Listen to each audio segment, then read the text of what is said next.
여러분, 세상에서 가장 믿었던 사람에게서 심장이 찢어지는 듯한 배신을 당해본 적 있으신가요? 제 인생을 송두리째 무너뜨린 그날 밤의 이야기는 시어머니의 손이 제 뺨을 날카롭게 파고드는 소리와 함께 시작되었습니다. 불꽃이 튀는 듯한 따귀에 머릿속이 윙울리며 저는 차가운 대리석 바닥으로 맥없이 쓰러졌습니다. 귓가에는 시어머니 최 여사의 칼날보다 더 잔인하고 악에 바친 목소리가 울려 퍼졌죠. 이 도둑년, 뻔뻔하게 어디서 발뺌이야. 내가 8년 동안 우리 집에서 호의호식 시켜줬더니 감히 집안의 가보를 훔쳐 은혜를 이따위로 갚아 살을 내는 고통보다 더 아픈 것은 심장을 휘젓는 듯한 참을 수 없는 모멸감이었습니다. 눈물로 흐려진 시야를 들어 올리자 저를 둘러싼 3명의 사람이 보였습니다. 마치 사형수를 심판하는 냉혹한 재판관들처럼요. 허리에 두 손을 얹은 채 분노로 얼굴이 시뻘개진 시어머니, 그리고 그 옆에는 팔짱을 낀 채 경멸 어린 비웃음을 흘리는 시누이 강유라가 서 있었습니다. 그리고 마지막 한 사람, 제 심장을 산산조각 낸 그 사람. 바로 지난 8년간 제 세상의 전부였던 남편, 강태준이었습니다. 그는 그저 침묵한 채 일말의 동정심도 없이 실망과 냉기가 가득한 눈으로 저를 내려다보고 있었습니다. 안녕하세요. 여러분의 지친 마음에 따뜻한 위로가 되어줄 마음 쉼터입니다. 한순간에 가장 사랑하는 사람들에게 도둑으로 몰리고 무자비하게 폭행당한 뒤 차디찬 경찰서로 넘겨지는 삶을 상상이나 해보셨나요? 제 삶은 비록 화려하진 않아도 평온한 수채화 같다고 믿었습니다. 하지만 운명의 그날 밤 경찰이 들이닥치고 그들의 손에 이끌려 나가려던 순간 누구도 예상치 못한 충격적인 비밀이 밝혀지면서 시댁 식구들의 얼굴은 새하얗게 질려버렸고 제 인생은 전혀 다른 방향으로 거친 물살을 타기 시작했습니다. 제가 안 그랬어요. 저는 겨우 몸을 일으키며 흐느꼈습니다. 목소리는 처참하게 갈라졌죠. 그 목걸이는 저희 어머니 유품이에요. 제 결혼 예물이라고요. 제가 왜 그걸 훔쳐요? 하지만 제 해명은 불난 집에 기름을 붓는 격이었습니다. 시누이 유라가 빽 소리쳤습니다. 아직도 거짓말이 술술 나오네. 내가 똑똑히 봤어. 형님이 그 목걸이 몰래 핸드백에 넣는 거 가난한 친정집에 가져다 주려고 그랬지. 뻔하지 뭐. 요즘 태준 씨 회사 사정 어렵다니까 더 이상 호강 못할까봐 미리 챙겨두려던 거잖아. 정말 징그러운 시궁창 쥐새끼 같으니라고. 딸의 말에 더욱 기세등등해진 시어머니는 제 얼굴에 대고 손가락질했습니다. 내 꼴을 좀 봐. 이 집에 너처럼 궁상맞은 사람이 누가 있어. 옷은 맨날 헌옷에. 얼굴은 피죽도 못 얻어먹은 몰골을 하고선. 내가 처음부터 알아봤어. 내가 분수에 못 맞는 년이란 걸. 우리 유라 곧 시집 가잖아. 사돈댁이 부자니까 배 아파서 질투나서 그 목걸이 훔쳐다 팔아먹으려고 한 거지. 똑똑히 들어도 그 매화 모양 비취 목걸이는 우리 집안의 보물이야. 네가 평생을 벌어도 그 한 조각도 못 사. 그들의 한마디 한마디는 비수가 되어 제 심장에 박혔습니다.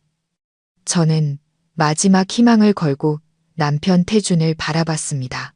제발, 제발 한마디만이라도 제 편을 들어달라고 애원하는 눈빛으로요. 하지만 그는 제가 잘 나가던 건축가의 길을 포기하고 그의 성공을 위해 기꺼이 그림자가 되어주었던 그는 제가 온 마음을 다해 보살피고 헌신했던 이 가정의 가장인 그는 천천히 다가와 제 앞에 쭈그려 앉았습니다. 저를 일으켜 주기는커녕 세상에서 가장 따뜻하다고 믿었던 목소리로 얼음장보다 차가운 말을 내뱉었습니다.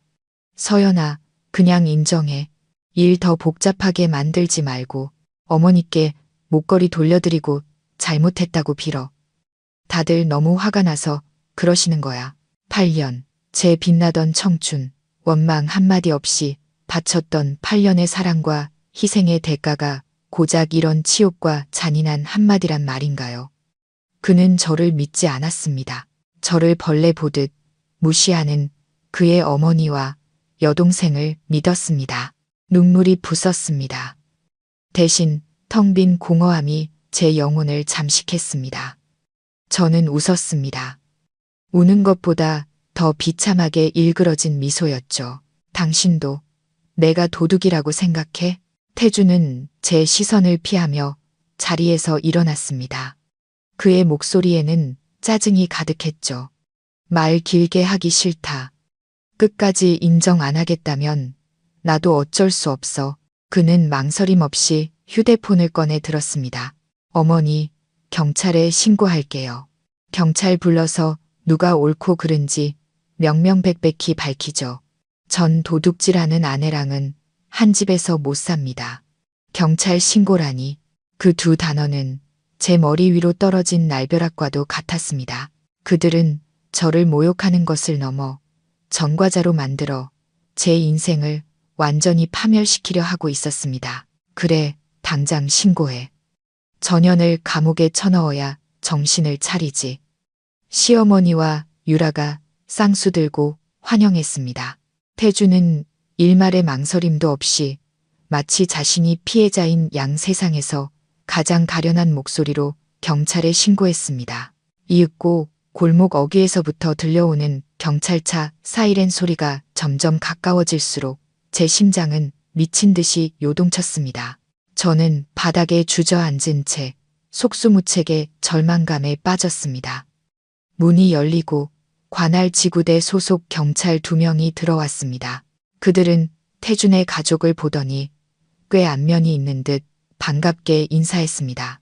시어머니가 악어의 눈물을 흘리며 지어낸 이야기를 늘어놓자 경찰 중 한 명이 제게 다가와 권위적인 목소리로 말했습니다. 일어나시죠. 경찰서까지 같이 가셔야겠습니다. 이제 모든 게 끝이라고 생각했습니다. 하지만 그들이 제 팔을 잡아 끌려던 바로 그 순간 낮고 힘있는 목소리가 문 밖에서 울려 퍼졌습니다. 잠깐, 여기서 무슨 일입니까? 방 안의 모든 시간이 멈춘 듯 했습니다. 모두의 시선이 한 곳으로 향했습니다. 어깨에 소장 계급장을 단 중년의 경찰 간부가 성큼성큼 안으로 들어서고 있었습니다. 위험 있는 풍채, 각진 얼굴은 냉정해 보였지만 두 눈은 칼날처럼 날카롭게 빛나고 있었습니다. 2명의 경찰관은 그를 보자마자 얼굴이 사색이 되어 부동자세로 경례를 붙였습니다. 소장님께 보고 그는 그들의 말이 끝나기도 전에 손을 저어 맞고는 방 안을 천천히 훑어보았습니다. 그의 시선은 바닥에 비참하게 주저앉아 있는 제게 잠시 머물렀다가 마치 전리품처럼 유라가 손에 쥐고 있는 매화 모양 비취 목걸이로 옮겨갔습니다. 그의 눈이 목걸이에 닿는 순간 그의 온몸이 그대로 굳어버렸습니다. 냉정하던 얼굴이 순식간에 창백하게 변했습니다. 그는 유라에게 빠른 걸음으로 다가가 더 이상 위험이라고는 찾아볼 수 없는 기묘하게 떨리는 목소리로 물었습니다. 자네, 이 목걸이 어디서 났나? 그리고는 그녀의 대답을 기다릴 새도 없이 제게로 고개를 돌렸습니다. 그의 눈빛은 제 얼굴의 모든 것을 꿰뚫어 볼 듯이 마치 무언가 익숙한 흔적을 찾는 것처럼 저를 뚫어지게 응시했습니다. 모두가 어리둥절해하는 가운데 그 위험 있던 소장은 떨리는 손으로 황급히 휴대폰을 꺼냈습니다. 그는 번호를 누르고 전화를 귀에 댔습니다. 그리고는 시댁 식구들도 저도 도저히 이해할 수 없는 극도의 경외심과 흥분이 뒤섞인 목소리로 말했습니다. 회장님, 찾았습니다. 네, 그분입니다. 혜린 아가씨의 신벼가 맞습니다. 제 인생의 이야기는 이제부터 시작입니다. 앞으로 상상도 못할 반전이 기다리고 있습니다. 과연 저를 찾아온 소장은 누구이며 그는 왜 그런 의문의 전화를 걸었던 걸까요? 앞으로의 이야기가 궁금하시다면 그리고 잃어버린 정의와 명예를 되찾는 제 여정에 함께하고 싶으시다면 마음 쉼터 채널의 좋아요와 구독 버튼을 눌러주세요. 여러분의 따뜻한 응원이 저희에게는 가장 큰 힘이 됩니다. 차가운 경찰서의 철문이 등 뒤에서 닫히고 혼란스럽고 비난 가득한 세상과 저를 분리하는 순간, 저는 다리에 힘이 풀리는 것을 느꼈습니다. 아직도 충격에서 벗어나지 못한 그 소장님은 제 예상과 달리 저를 취조실로 데려가지 않았습니다. 대신 그는 저를 다른 복도로 이끌었고 아늑하고 깨끗한 개인 집무실로 안내했습니다. 그는 부드러운 가죽 소파에 저를 앉히고는 직접 따뜻한 물 한 잔을 따라 주었습니다. 조금 전 두 경찰관의 고압적인 태도와는 너무나도 다른 갑작스러운 친절에 저는 더욱 혼란스러워졌습니다. 저는 떨리는 두 손으로 찻잔을 감싸쥔 채 차마 마시지는 못하고 고개를 숙였습니다. 여전히 뺨을 타고 흐르는 눈물이 옷깃을 적시고 있었습니다. 도대체 무슨 일이 일어나고 있는 걸까요? 왜 경찰 고위 간부가 직접 저희 집까지 찾아온 걸까요? 왜 그는 어머니의 목걸이를 보고 그렇게 이상한 반응을 보였을까요? 그리고 그 회장님과의 통화는 또 무슨 의미일까요? 머릿속은 수천 개의 질문으로 뒤엉켰지만 방금 겪은 일에 대한 고통과 수치심이 모든 것을 압도했습니다. 저도 모르게 제 생각은 8년 전 태준을 처음 만났던 그날로 흘러갔습니다. 그때 저는 원대한 꿈과 포부를 가진 건축학과 졸업반 학생이었습니다. 서울 인사동의 어느 낡은 북카페, 그날의 따스한 햇살을 아직도 기억합니다. 졸업 작품 스케치에 몰두하고 있는데 그가 카페로 들어왔습니다. 그는 하얀 셔츠를 입고 있었고 훤칠한 키에 선한 미소를 지을 때마다 보조개가 희미하게 패는 그런 밝은 인상의 사람이었습니다. 그는 실수로 제 스케치 위에 커피를 쏟았고 어쩔 줄 몰라 하며 연신 사과하던 그의 죄책감 가득한 눈빛은 제가 세상에서 가장 아름답다고 믿었던 사랑 이야기의 시작이었습니다. 태주는 끈기 있고 진실하게 제게 다가왔습니다. 그는 번지르르한 말을 하는 사람은 아니었지만 그의 행동은 항상 저를 감동시켰습니다. 단지 따뜻한 우유 한 팩을 건네주기 위해 교문 앞에서 몇 시간이고 저를 기다렸고 제가 늘어놓는 엉뚱하고 기발한 건축 아이디어들을 인내심 있게 들어주었습니다. 그는 제 안에 불타는 열정을 알아봐주고 무조건적으로 지지해준 유일한 사람이었습니다. 그의 집안은 그리 부유하지 않은 평범한 공무원 집안이었습니다. 그때의 시어머니 최 여사는 자상한 분이셨고 제가 집에 갈 때마다 맛있는 음식을 해주셨습니다. 시누이 유라도 조금은 철없지만 제게는 예의 바른 여동생 같았습니다. 저는 그들에게서 진짜 가족의 따스함을 느꼈습니다. 어머니가 돌아가신 후로 제게는 너무나도 그리웠던 온기였죠. 제 어머니 김혜리는 아름답고 재능 있는 분이었지만 박복한 분이셨습니다. 제가 대학교 1학년 때 지병으로 돌아가셨죠. 임종 직전 어머니는 제게 이 매화 모양 비취 목걸이를 건네주셨습니다. 제 손을 꼭 잡고 힘없는 목소리였지만 사랑 가득한 음성으로 말씀하셨죠. 서연아, 이건 외가에서 엄마가 유일하게 간직하고 나온 물건이란다. 소중히 간직하렴. 이 목걸이가 널 지켜주고 행운을 가져다 줄 거야. 저는 외가에 대해 아무것도 몰랐습니다. 물어볼 때마다 어머니는 슬픈 표정으로 고개를 저으실 뿐이었죠. 이 목걸이가 어머니에 대한 그리고 제 몸에 흐르는 또 다른 절반의 핏줄에 대한 모든 것이었습니다. 저는 그날 이후로 단 한 번도 목에서 이 목걸이를 뺀 적이 없었습니다. 그것은 제게 위안이었고 약해질 때마다 힘이 되어주는 존재였습니다. 제가 태준을 인사시켰을 때 교직에서 은퇴하신 인자한 아버지는 처음에는 조금 망설이셨습니다. 제가 너무 일찍 결혼해서 제 꿈을 포기하게 될까봐 걱정하셨죠. 하지만 태준의 진심과 제 사랑 앞에서 아버지도 결국 마음을 열고 허락해 주셨습니다. 저희의 결혼식은 양가의 축복 속에서 치러졌습니다.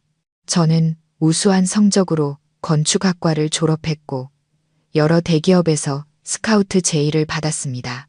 하지만 태준은 그때 작은 건설 회사를 차리고 싶어 했습니다. 그는 남 밑에서 일하기 싫다며 제게 부족함 없는 삶을 주기 위해 스스로 사업을 일구고 싶다고 했습니다. 저는 한치의 망설임도 없이 제 앞에 펼쳐진 모든 기회를 뒤로하고 그의 든든한 버팀목이 되기로 결심했습니다. 제 모든 적금과 아버지께서 주신 결혼 자금을 보태 그의 회사 설립을 도왔습니다. 그리고 저는 집에서 살림을 도맡고 시부모님을 봉양하며 그가 마음 편히 밖에서 일할 수 있도록 내조했습니다. 그의 회사가 날로 성장하고 저희가 좁은 연립주택에서 넓은 빌라로 이사했을 때, 그리고 제 손으로 시부모님께 비싼 선물을 사드릴 수 있게 되었을 때, 저는 얼마나 행복하고 자랑스러웠는지 모릅니다. 저는 제 희생이 가치 있는 것이라 믿었고, 우리의 사랑이 어떤 시련도 이겨낼 만큼 크다고 생각했습니다.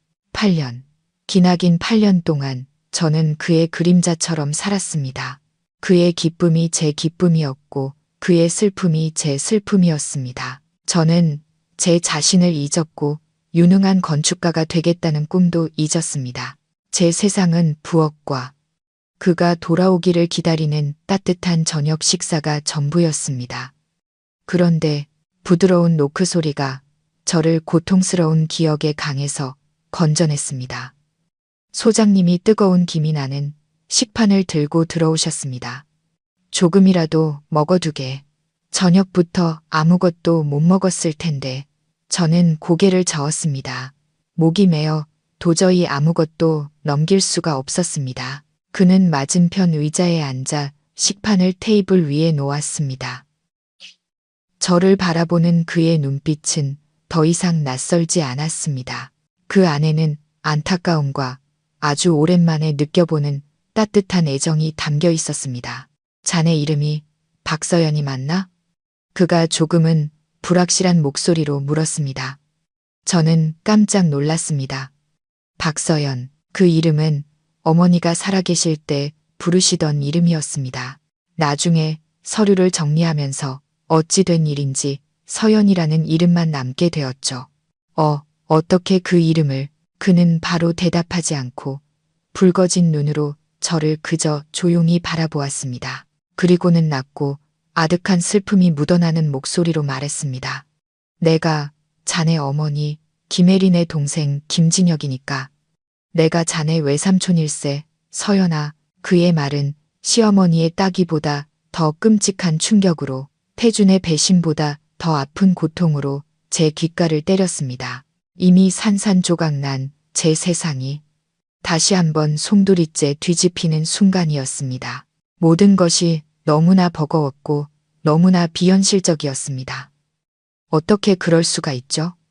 어머니에게 남동생이 있었다니. 외삼촌이요. 두 단어가 제 입에서 무의식적으로 아무런 무게감 없이 흘러나왔지만 그 말은 방 안의 공기를 무겁게 짓눌렀습니다.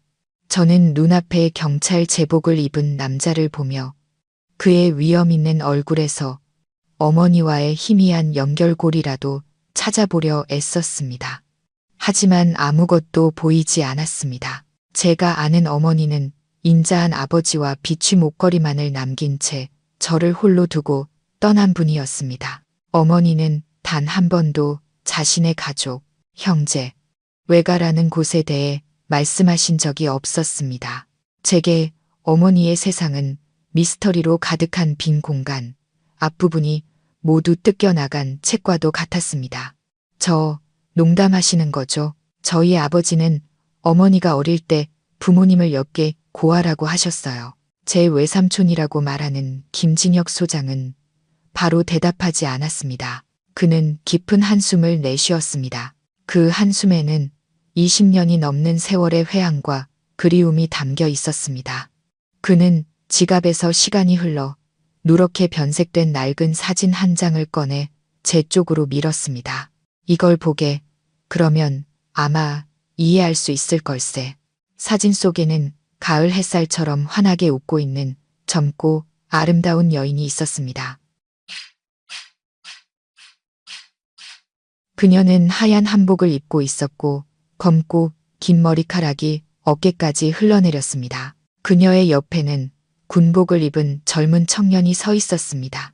아주 젊었지만 얼굴에는 이미 강인함과 성숙함이 엿보였습니다. 비록 사진은 빛이 바랬지만 저는 한눈에 알아볼 수 있었습니다. 그 여인은 바로 제 어머니 김혜린이었고 옆에 청년은 훨씬 앳된 모습이었지만 그 이목구비는 틀림없이 제 앞에 앉아있는 김진혁 소장이었습니다. 어머니와 삼촌이시네요. 제가 떨리는 손으로 사진을 만지며 속삭였습니다. 누나가 떠나기 전에 우리 남매가 함께 찍은 유일한 사진일세. 진혁 삼촌의 목소리가 슬픔에 잠겼습니다. 자네 아버지가 틀린 말을 한 건 아니야. 세상 사람들에게 자네 어머니는 고아나 마찬가지였으니까. 하지만 진실은 누나는 사랑을 위해 자신의 모든 것을 버리고 떠난 걸세. 가족, 그리고 자신의 신분까지 모두 버리고 말이야. 누나는 김씨 가문을 스스로 떠났네. 김씨 가문, 생소했지만 그 이름에서 느껴지는 힘은 엄청났습니다. 제 심장이 빠르게 뛰기 시작했습니다. 제 인생이 곧 제가 통제할 수 없는 거대한 폭풍 속으로 휘말리게 될 것이라는 막연한 예감이 들었습니다. 그렇게 조용한 경찰서 집무실에서 진혁 삼촌은 제게 긴 이야기를 들려주었습니다. 20년 넘게 묻혀있던 한 가문의 비밀을요. 어머니의 가문, 김씨 가문은 대한민국에서 가장 오래되고 비밀스러운 재벌 가문 중 하나였습니다. 제 외할아버지 김영수 회장님은 부동산, 금융에서부터 보석 사업에 이르기까지 다방면에 걸쳐 거대한 제국을 건설한 진성그룹의 총수셨습니다. 제 어머니 김혜리는 막내딸이자 온 가족의 사랑을 독차지하는 귀한 보석 같은 존재였습니다. 어머니는 아름다울 뿐만 아니라 비상하게 똑똑하고 재능이 뛰어나 외할아버지로부터 그룹의 후계자로 낙점된 상태였습니다. 하지만 비극은 어머니가 지방소도시 출신의 가난한 교사였던 제 아버지를 만나 사랑에 빠지면서 시작되었습니다. 그들의 사랑은 외할아버지의 극심한 반대에 부딪혔습니다. 외할아버지는 진성그룹의 후계자인 딸이 집안 배경이 전혀 맞지 않는 남자와 결혼하는 것을 결코 용납할 수 없으셨던 겁니다. 그때 아버지는 누나에게 최후 통첩을 하셨지. 진혁 삼촌이 먼 곳을 응시하며 말했습니다. 그 남자를 포기하든가 아니면 김씨 가문에서 나가서 영원히 돌아오지 말든가. 강하고 굳은 성격의 어머니는 사랑을 택했습니다. 어머니는 화려한 삶, 후계자의 자리, 모든 것을 포기하고 오직 쉼표인 목걸이와 약간의 비자금만을 챙겨 아버지와 함께 새로운 삶을 시작했습니다. 그들은 다른 도시로 이사했고 가족과의 모든 연락을 끊었습니다. 그날 이후로 김씨 가문에서 김혜린이라는 이름은 금기어가 되었습니다. 저는 그 이야기를 들으며 귀가 먹먹해졌습니다. 마치 제가 늘 읽던 소설 속 이야기 같았습니다. 제 인자하고 소박했던 어머니에게 그렇게 파란만장한 과거가 있었다니. 그렇다면 아버지는 이 모든 사실을 알고 계셨으면서 왜 제게 단 한 번도 말씀해 주지 않으셨을까요? 누나가 떠난 뒤 아버지는 겉으로는 냉정하셨지만 속으로는 엄청나게 고통스러워 하셨네. 진혁 삼촌이 말을 이었습니다.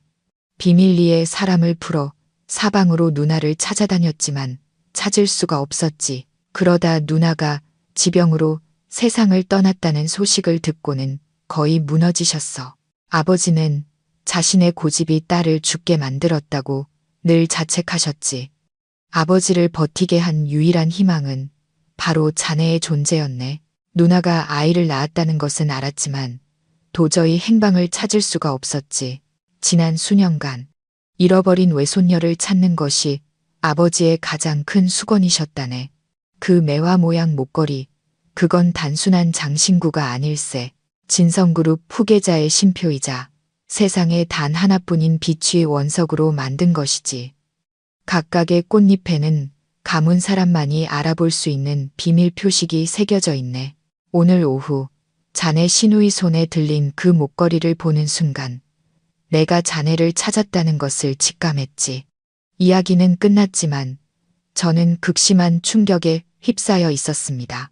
버림받은 아내, 누명을 쓴 죄인에서 하루아침에 재벌가의 외손녀, 거대 기업의 잃어버린 후계자가 된 것입니다. 모든 것이 믿기지 않았고 비현실적이었지만 낡은 사진과 제 목에 걸려 있어야 할 목걸이, 그리고 눈앞에 남자가 보내는 따뜻한 눈빛이 이 모든 것이 사실임을 말해주고 있었습니다. 저는 진혁 삼촌을 보며 다시 눈물을 쏟았습니다. 하지만 이번 눈물은 고통 때문이 아니었습니다.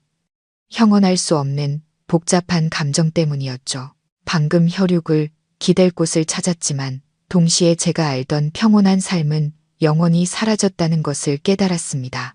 저는 이제 완전히 새로운 세상과 마주해야 합니다. 권력과 돈, 그리고 어쩌면 시댁에서 겪었던 것보다 훨씬 더 무서운 음모가 도사리고 있을지도 모르는 그런 세상과 말입니다. 미래에 대한 불안감이 채 가시기도 전에 또 다른 고통이 더 아프게 솟아올랐습니다. 제가 왜 이곳에 와 있는지 그 이유가 떠올랐습니다. 남편 태준, 시어머니 최여사, 시누이 유라가 생각났습니다. 그 따귀, 모욕적인 말들, 그리고 그들이 제게 씌운 도둑이라는 누명까지 분노가 다시금 치밀어 올랐습니다. 삼촌. 저는 진혁 삼촌의 옷소매를 붙잡았습니다. 목소리가 증오로 떨렸죠. 제 시댁 식구들이. 진혁 삼촌이 제 어깨에 손을 얹었습니다. 그의 눈빛이 차갑고 단호해졌습니다. 걱정 마라, 서연아. 이미 모든 걸 파악했다. 감히 진성그룹의 외손녀를 건드리고 무사할 사람은 아무도 없어. 그들은 자네에게 저지른 모든 짓에 대해 톡톡히 대가를 치르게 될 거다. 하지만 그 전에 먼저 집으로 가야 한다. 외할아버지께서 자네를 기다리고 계신다. 외할아버지, 단 한 번도 뵌 적 없는 외할아버지를 만나게 되는 것입니다. 긴장과 두려움이 저를 덮쳤습니다. 과연 저를 받아주실까요? 그리 좋지 않은 과거를 가진 외손녀를 말입니다. 그리고 저는 제가 단 한 번도 속해본 적 없는 그 화려한 가족과 세상에 과연 융화될 수 있을까요? 고급스러운 검은색 세단이 저를 태우고 경찰서를 빠져나와 화려한 서울의 밤거리를 미끄러지듯 달렸습니다. 저는 뒷좌석에 진혁 삼촌과 나란히 앉아 있었습니다. 삼촌은 경찰 제복을 벗고 평상복으로 갈아입어 한결 편안해 보였지만 장군의 위엄과 기품은 여전했습니다. 저는 차창에 머리를 기댄 채 유성처럼 스쳐 지나가는 네온사인을 바라보았습니다. 불과 몇 시간 전만 해도 저는 누명을 쓰고 폭행당하며 감옥에 갈 위기에 처한 비참한 여자였습니다. 그런데 지금은 집이라고 불리는 곳, 존재조차 몰랐던 거대한 가문으로 돌아가고 있었습니다. 인생이란 참으로 얄곱고 예측 불가능한 놀라움으로 가득 차 있었습니다. 저도 모르게 손을 들어 아직도 살짝 붓고 화끈거리는 뺨을 만졌습니다. 시어머니의 따귀 태준의 냉정한 눈빛이 다시 떠오르며 가슴 한편이 욱신거렸습니다. 저는 그를 얼마나 사랑했던가, 그 가족을 위해 얼마나 희생했던가. 그런데 제가 받은 것이라고는 무정과 잔인함 뿐이었습니다. 제가 뭘 잘못했을까요? 단지 그들의 생활 방식에 완전히 녹아들지 못해서였을까요? 아니면 그들의 눈에 저는 영원히 그들의 귀한 아들에게는 어울리지 않는 시골뜨기였기 때문일까요? 넋을 잃고 생각에 잠겨 있는데 삼촌의 차분한 목소리가 제 상념을 깨뜨렸습니다. 무슨 생각하니? 저는 깜짝 놀라 삼촌을 돌아보며 억지 미소를 지었습니다. 아무것도 아니에요. 그냥 아직도 모든 게 믿기지 않아서요. 곧 익숙해질 게다. 진혁 삼촌이 위로하듯 제 손을 가볍게 두드렸습니다. 내 몸에는 진성가의 피가 흐르고 있어 내가 감당하지 못할 일은 아무것도 없다. 넌 혜린 누나를 많이 닮았어. 누나처럼 강하고 굳건하지. 어머니 이야기에 마음이 다시 가라앉았습니다. 만약 어머니가 살아계셨다면, 지금 이 순간 제 곁에 계셨다면 얼마나 좋을까요? 아마 어머니는 제게 모든 것을 설명해주고 조언을 해주고 저를 꼭 안아주며 모든 것이 괜찮아질 거라고 말해주셨을 겁니다. 차는 서울의 부촌으로 불리는 평창동의 한적한 고급 주택가로 접어들었습니다. 이곳은 여러 겹의 경비와 출입 통제소를 거쳐야 하는 보안이 아주 삼엄한 곳이었습니다. 2개의 경비 초소를 지나자 차는 마침내 고풍스러운 프랑스 건축 양식의 웅장한 하얀색 대저택 앞에 멈춰 섰습니다. 정교하게 가꿔진 넓은 정원, 분수대와 조각상들 뒤로 저택이 모습을 드러냈습니다. 커다란 창문들에서 흘러나오는 따뜻한 노란 불빛은 마치 동화 속 궁전처럼 저택을 환하게 비추고 있었습니다. 이곳이 바로 진성과 저의 진짜 집이었습니다. 머리가 희끗희끗한 집사 한 분이 검은색 연미복 차림으로 문 앞에서 저희를 기다리고 있었습니다. 저와 삼촌이 차에서 내리는 것을 보자 그는 황급히 고개를 숙여 정중히 인사했습니다. 소장님, 아가씨, 돌아오셨습니까? 회장님께서 서재에서 기다리고 계십니다. 저는 삼촌을 따라 안으로 들어갔습니다. 내부의 화려함은 외부보다 더 압도적이었습니다. 바닥에는 이탈리아산 대리석이 깔려 있었고 천장에는 포르투갈산 크리스털 샹들리에가 빛나고 있었습니다. 벽에는 유명 화가들의 유화 작품이 걸려 있었고 모든 것이 믿을 수 없을 만큼의 부와 품격을 뿜어내고 있었습니다. 우리는 긴 복도를 지나 거대하고 두꺼운 원목 문 앞에 멈춰 섰습니다. 삼촌이 가볍게 3번 노크하자 안에서 낮고 조금은 지친 듯한 목소리가 들려왔습니다. 들어오게. 문이 천천히 열렸습니다.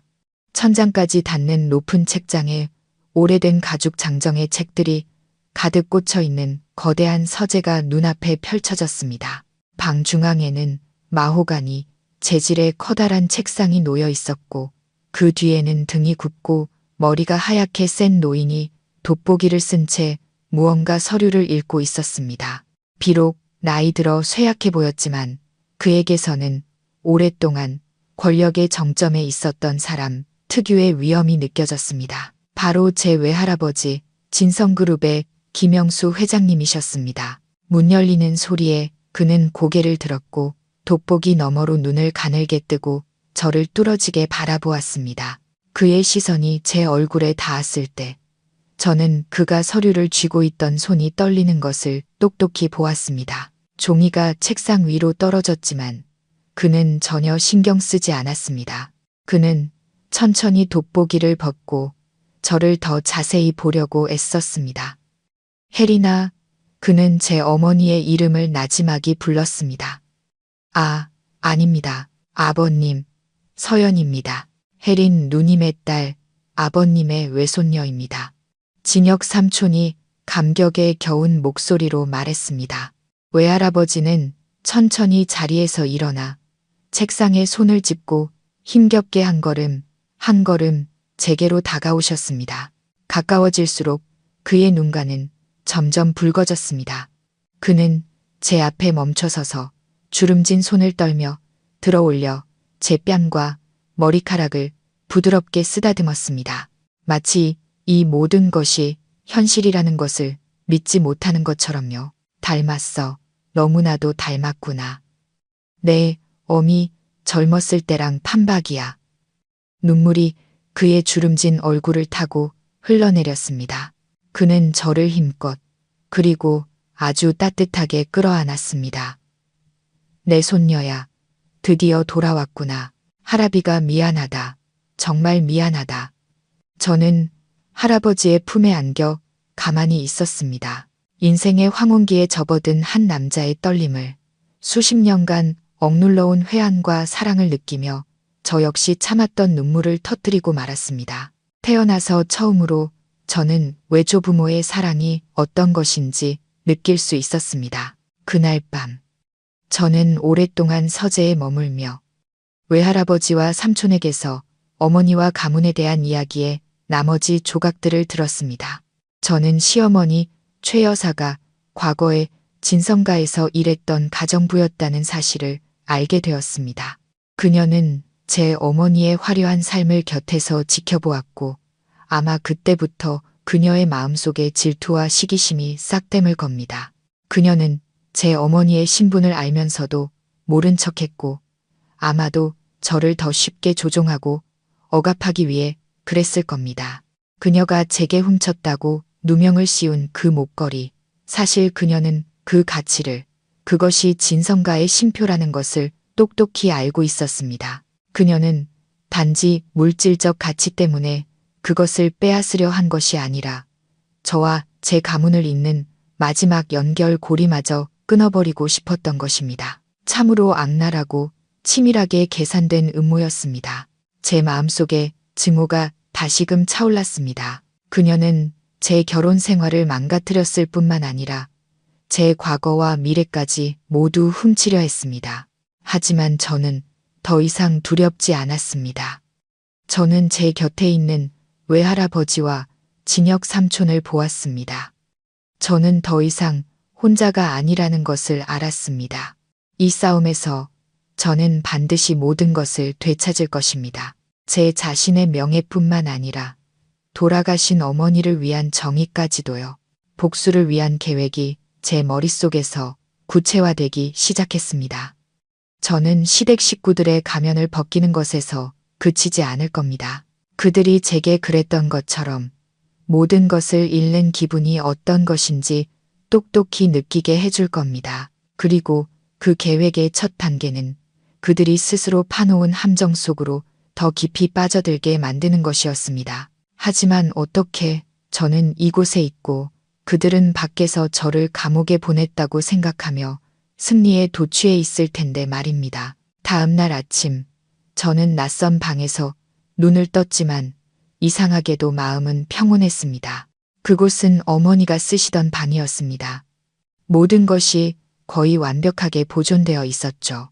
아침 햇살이 커다란 창문을 통해 스며들어와 정교한 체리목 가구들을 비추고 있었습니다. 저는 발코니로 나가 아래로 펼쳐진 푸른 정원의 신선한 공기를 깊이 들이마셨습니다. 이렇게 평화로운 아침을 맞이한 것이 얼마만인지 더 이상 새벽같이 일어나 아침 식사를 준비할 필요도 잔소리를 들을 필요도 없었습니다. 어젯밤 마음을 추스른 뒤 저는 외할아버지, 삼촌과 함께 구체적인 계획을 세웠습니다. 저는 시끄러운 복수를 원치 않았습니다. 상대방이 스스로 파멸의 길로 걸어 들어가고 스스로 위선적인 가면을 벗게 만드는 그런 한판의 바둑 같은 복수를 원했습니다. 계획은 세워졌고 이제 제가 할 일은 인내심을 갖고 제 역할을 완벽하게 해내는 것뿐이었습니다. 삼촌의 계획대로 관할지구대 경찰 2명이 태준의 집을 찾아가 충격적인 소식을 전했습니다. 그들은 제가 경찰서에 도착한 후 갑자기 경련을 일으키며 쓰러졌고 병원으로 이송되어 응급처치를 받았다고 말했습니다. 의사의 진단은 극심한 신경쇠약으로 인한 일시적 기억상실이었습니다. 저는 도둑질 사건도 가족 간의 갈등도 아무것도 기억하지 못한다는 것이었습니다. 의사는 너무 큰 정신적 충격 때문에 뇌가 스스로 고통스러운 기억을 지워버린 것이라고 설명했습니다. 현재 저는 먼 친척인 진혁 삼촌의 신원 보증하에 조용한 곳에서 요양 중이라고도 덧붙였습니다. 이 소식을 들은 태준의 가족은 경악을 금치 못했습니다. 저를 감옥에 보내려던 그들의 계획은 완전히 실패했지만 그 경악은 이내 주체할 수 없는 기쁨으로 바뀌었습니다. 기억 상실이라니 그것은 제가 감옥에 가는 것보다 훨씬 더 좋은 일이었습니다. 기억을 잃고 어수룩해진 아내는 그들이 조종하고 통제하기에 얼마나 더 쉬운 상대겠습니까? 그들은 이것이 하늘이 준 기회라고 생각했을 겁니다. 목걸이를 합법적으로 차지하고 아무런 저항 없이 저에게 이혼 서류에 도장을 찍게 할 절호의 기회라고요. 저는 최 여사의 의기양양한 표정, 유라의 음흉한 미소, 그리고 이 소식을 들었을 태준의 눈에 서렸을 계산적인 빛을 상상할 수 있었습니다. 그들은 이 황금 같은 기회를 절대 놓치지 않을 것입니다. 그리고 예상대로 이틀 뒤 태준이 저의 요양처로 찾아왔습니다. 그곳은 진성가가 소유한 교회의 한 고급스러운 휴양 빌라였습니다. 삼촌은 모든 것을 완벽하게 준비해 두었습니다. 저를 돌보는 간호사와 의사들은 모두 믿을 수 있는 사람들이었죠. 태주는 커다란 장미 꽃다발과 비싼 과일 바구니를 들고 나타났습니다. 그는 방으로 들어서며 고통과 안타까움으로 가득 찬 표정을 지었습니다. 그는 침대 옆으로 달려와 무릎을 꿇고 제 손을 꼭 잡았습니다. 서연아, 나 알아보겠어. 나야, 내 남편 태준이야. 저는 환자복을 입고 긴 머리로 얼굴의 반을 가린 채 침대에 앉아 있었습니다. 저는 그를 올려다보며 크고 텅 빈 눈으로 멍하니 바라보았습니다. 완전히 낯선 사람을 보는 눈빛이었죠. 누구세요? 여긴 어디예요? 제 연기는 저 자신도 놀랄 만큼 완벽했습니다. 태주는 저를 보더니 눈 뒤에 스치는 기쁨을 재빨리 고통스러운 표정으로 감추었습니다. 그는 완벽하게 꾸며낸 이야기를 시작했습니다.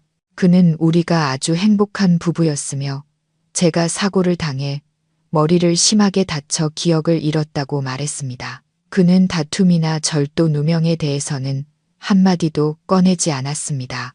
그는 흠 하나 없는 과거, 장밋빛 그림을 그려냈습니다. 걱정 마, 내가 있잖아. 내가 당신을 돌봐줄게. 기억을 되찾을 수 있도록 도와줄게. 우린 예전처럼 다시 행복해질 거야. 그는 다정한 목소리, 사랑이 가득 담긴 눈빛으로 말했습니다. 예전에 저였다면 감동해서 눈물을 흘렸을지도 모릅니다. 하지만 지금의 저는 그의 역겨운 위선에 속이 메스꺼울 뿐이었습니다. 저는 계속해서 연약하고 혼란스러운 환자 역할을 했습니다. 저는 그의 보살핌 앞에서 두려워하고 움츠러드는 모습을 보였습니다. 그가 제 몸에 손을 댈 때마다 저는 살짝 몸을 떨며 뒤로 물러났습니다. 저의 이런 거리감은 그에게 제가 정말로 기억을 잃었다는 확신을 심어주었습니다. 그 후 며칠 동안 그는 꾸준히 저를 찾아왔고 올 때마다 선물과 신선한 꽃을 가져왔습니다. 그는 인내심을 갖고 침대 옆에 앉아 우리의 행복했던 추억들을 들려주었습니다. 웨딩 사진, 여행 가서 함께 찍은 사진들을 보여주며 제 머릿속에 완벽한 남편, 행복한 결혼 생활의 이미지를 다시 심으려고 애썼습니다. 하지만 그는 몰랐을 겁니다. 그의 모든 거짓말, 모든 위선적인 행동이 방 안에 숨겨진 초소형 카메라에 하나도 빠짐없이 기록되고 있다는 것을요. 태준이 자신의 연극에 심취해 있는 동안 최 여사와 유라도 가만히 있지 않았습니다. 그들은 목걸이를 차지하고 싶어 안달이 나 있었죠. 어느 날 오후 그들은 태준과 함께 저를 찾아왔습니다. 최 여사는 방에 들어서자마자 침대로 달려와 제 손을 잡고 눈물을 뚝뚝 흘렸습니다. 아가야. 내 팔자가 어쩌다 이렇게 기구해졌니? 이 소식을 듣고 내 속이 다 타들어가는 것 같았단다. 나 알아보겠니? 내 시어머니야. 저는 여전히 멍하고 두려운 표정을 유지했습니다. 유라도 다가와 꿀 바른 목소리로 말했습니다. 형님, 저 유라예요. 태준 씨 동생이요. 얼른 나으셔야죠. 온 식구가 형님 걱정하고 있어요. 그들은 며느리를, 형님을 끔찍이 아끼는 화목한 가족 연극을 펼쳤습니다. 한참 동안 눈물 섞인 안부를 물은 뒤 최 여사는 본론으로 들어갔습니다. 그녀는 제 목을 쳐다보았습니다. 삼촌이 미리 치워둔 덕에 목걸이는 없었죠. 아니, 내가 너 결혼할 때 예물로 준 그 보물 목걸이는 어디 갔니? 서연아. 그녀는 내가 준이라는 말을 애써 강조했습니다. 저는 눈살을 찌푸리며 이해할 수 없다는 표정을 지었습니다. 목걸이요? 무슨 목걸이요? 그 매화 모양, 비취 목걸이 말이다.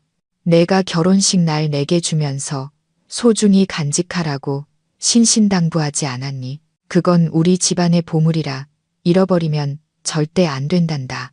그녀는 걱정스러운 목소리로 말했습니다. 태준도 거들었습니다. 맞아, 서연아. 어디에 뒀는지 잘 생각해봐. 그건 우리 가족에게 정말 중요한 물건이야. 세 사람은 함께 저를 압박하며 목걸이의 위치를 기억해내라고 다그쳤습니다. 저는 알고 있었습니다.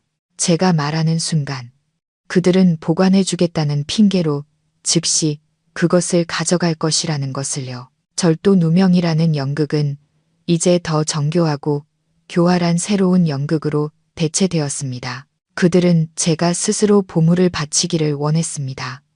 하지만 저는 그들이 그렇게 쉽게 뜻을 이루도록 내버려 두지 않을 겁니다. 제가 설치한 덫은 그들이 생각하는 것보다 훨씬 더 여러 겹으로 이루어져 있었습니다. 저는 그들을 서서히 유인하여 그들의 탐욕스러운 본성을 더욱 명확하게 드러내게 할 것입니다.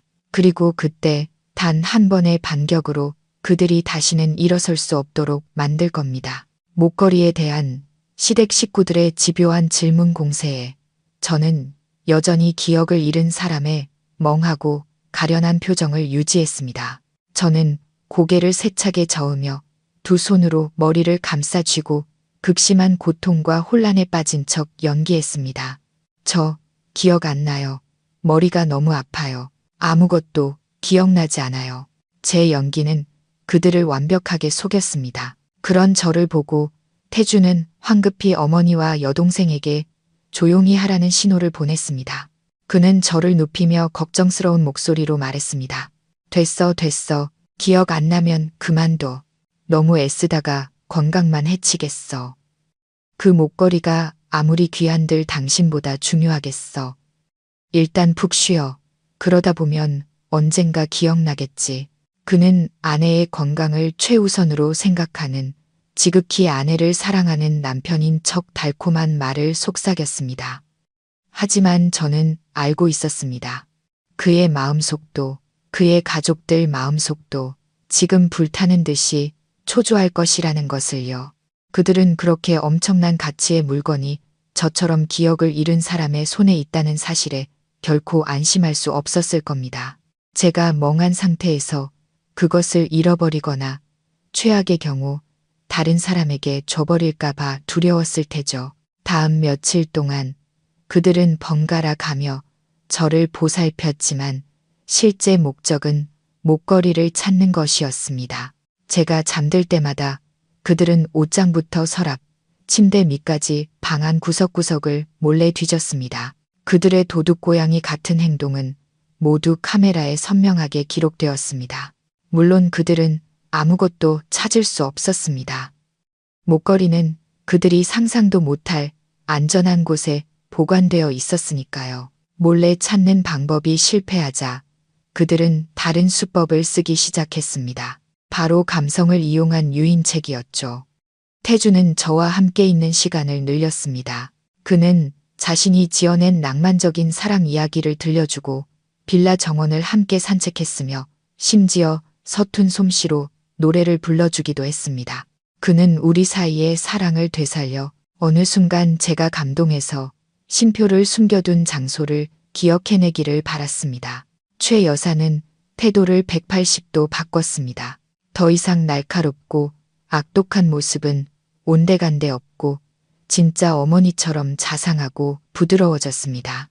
그녀는 직접 죽을 쓰고 보양식을 만들어 왔고 침대 옆에 앉아 제게 스웨터를 떠주며 제가 처음 며느리로 들어왔을 때의 이야기를 들려주었습니다. 자기가 저를 얼마나 친딸처럼 아꼈는지에 대해서 말이죠. 하지만 가장 가증스러운 연기는 유라의 몫이었습니다. 놀기만 좋아하고 제멋대로였던 신우이가 갑자기 착하고 사려 깊은 여동생으로 변신했습니다. 그녀는 꽃을 사와 제 방에 꽂아주고 제게 책을 읽어주었으며 제 기분 전환을 위해 학교에서 있었던 재미있는 일들을 제잘거렸습니다. 한 번은 제 손을 잡고 눈물을 글썽이기까지 했습니다. 형님, 죄송해요.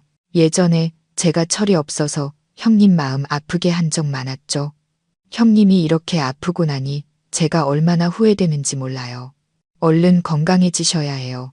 그래야 저도 가르쳐 주시죠. 온 가족이 함께 완벽한 연극을 펼치고 있었습니다.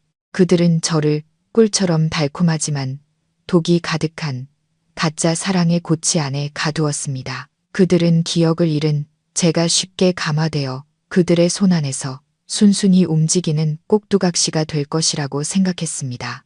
그들은 몰랐습니다. 이 꼭두각시가 조용히 모든 것을 지켜보고 기록하며 자신을 조종하는 줄을 끊어버릴 기회만을 기다리고 있다는 것을요. 그들이 연극에 몰두하는 동안 저 역시 시간을 낭비하지 않았습니다. 혼자 있을 때마다 저는 몰래 삼촌과 외할아버지와 연락을 주고받았습니다. 삼촌이 제공한 첨단 장비를 통해 저는 시댁 식구들의 행적에 대한 증거를 밖으로 보내는 동시에 외부의 중요한 정보들을 받을 수 있었습니다. 제가 아프게 된 후 절도 사건은 제가 회복될 때까지 수사가 잠정 중단되었다는 것을 알게 되었습니다. 이 사실은 시댁 식구들을 더욱 안심시켰고 모든 것이 그들의 통제하에 있다고 믿게 만들었습니다. 하지만 더 중요한 것은 삼촌이 태준의 회사에 대한 깊이 있는 조사를 시작했다는 것입니다. 소장의 권력과 진성그룹 재무 전문가들의 지원으로 태준의 사업에 숨겨진 어두운 비밀들이 서서히 드러나기 시작했습니다. 삼촌은 태준의 회사가 그가 늘 불평하던 것처럼 단지 어려운 수준이 아니라는 것을 발견했습니다. 사실상 파산 직전의 상태였습니다. 태준은 무모한 투자로 은행과 사채업자들에게서 자신의 능력을 훨씬 뛰어넘는 거액의 빚을 졌습니다. 부동산 시장이 얼어붙자 그의 프로젝트들은 중단되었고 자금 흐름이 막혔습니다. 그는 거대한 빚더미에 잠겨 있었습니다. 그것이 바로 그들이 목걸이와 제 재산을 그토록 탐냈던 이유였습니다. 그것은 단순한 탐욕이 아니라 막다른 길에 몰린 자들의 절박함이었습니다. 저는 병상에 누워 모든 사실을 꿰어 맞추었습니다. 이제야 모든 것이 이해되었습니다. 태준의 사랑은 만약 존재했다면 이미 오래전에 죽어버렸습니다. 그가 제게서 원했던 것은 감정이 아니라 자신과 자신의 가족을 구원해줄 구명보트이자 그들이 마음껏 파낼 수 있는 금광이었습니다. 지난 8년간 그는 좋은 남편, 성공한 사업가인 척 연기했지만 실제로는 제 희생으로 쌓아올린 화려한 겉모습 뒤에 자신의 실패를 감추려 했던 무능하고 탐욕스러운 사람일 뿐이었습니다. 배신감은 이제 단순한 실망을 넘어 비열하게 계산된 사기극에 대한 혐오감으로 변했습니다. 저는 인간의 탈을 쓴 악마를 사랑했고 이제는 제 손으로 그 가면을 벗겨내야만 했습니다. 이제 연극을 새로운 클라이맥스로 이끌 때가 왔다는 것을 알았습니다. 저는 언제까지나 기억 상실인 척할 수만은 없었습니다. 그들에게 약간의 희망, 즉 큰 물고기가 낚싯바늘을 물게 할 맛있는 미끼를 던져줘야 했습니다. 저는 몇 가지를 기억해내기로 결심했습니다. 최 여사와 유라가 다녀간 지 일주일 후 저는 회복의 조짐을 보이기 시작했습니다. 저는 더 이상 그들이 다가올 때마다 두려워하거나 공황 상태에 빠지지 않았습니다. 때로는 멍하니 아주 더듬거리며 태준 씨, 어머니 하고 그들의 이름을 불렀습니다. 이 작은 변화는 그들의 마음속에 커다란 희망의 불씨를 지폈습니다. 그들은 자신들의 정성스러운 보살핌이 효과를 보았다고, 제가 서서히 기억을 되찾고 있다고 믿었습니다. 태준이 가장 기뻐했습니다. 그는 더욱더 모범적인 남편 연기에 힘썼습니다. 그는 오래된 앨범을 많이 가져와 제 옆에 몇 시간이고 앉아 사진 속 인물들을 하나하나 가리키며 지난 이야기들을 들려주었습니다. 이분이 어머니야, 기억나. 어머니가 당신을 얼마나 예뻐하셨는데. 그리고 이건 유라, 내 동생. 유라가 당신을 참 잘 따랐지. 그는 제 머릿속에 완벽한 시댁이라는 가짜 기억을 주입하려 애썼습니다. 그리고 제가 기다리던 그날이 왔습니다. 그날 태준이 우리 부부가 강원도 여행 갔을 때 찍은 사진들을 보여주고 있을 때 저는 갑자기 미간을 찌푸리며 관자놀이를 문질렀습니다. 아주 고통스러운 표정이었죠. 왜 그래?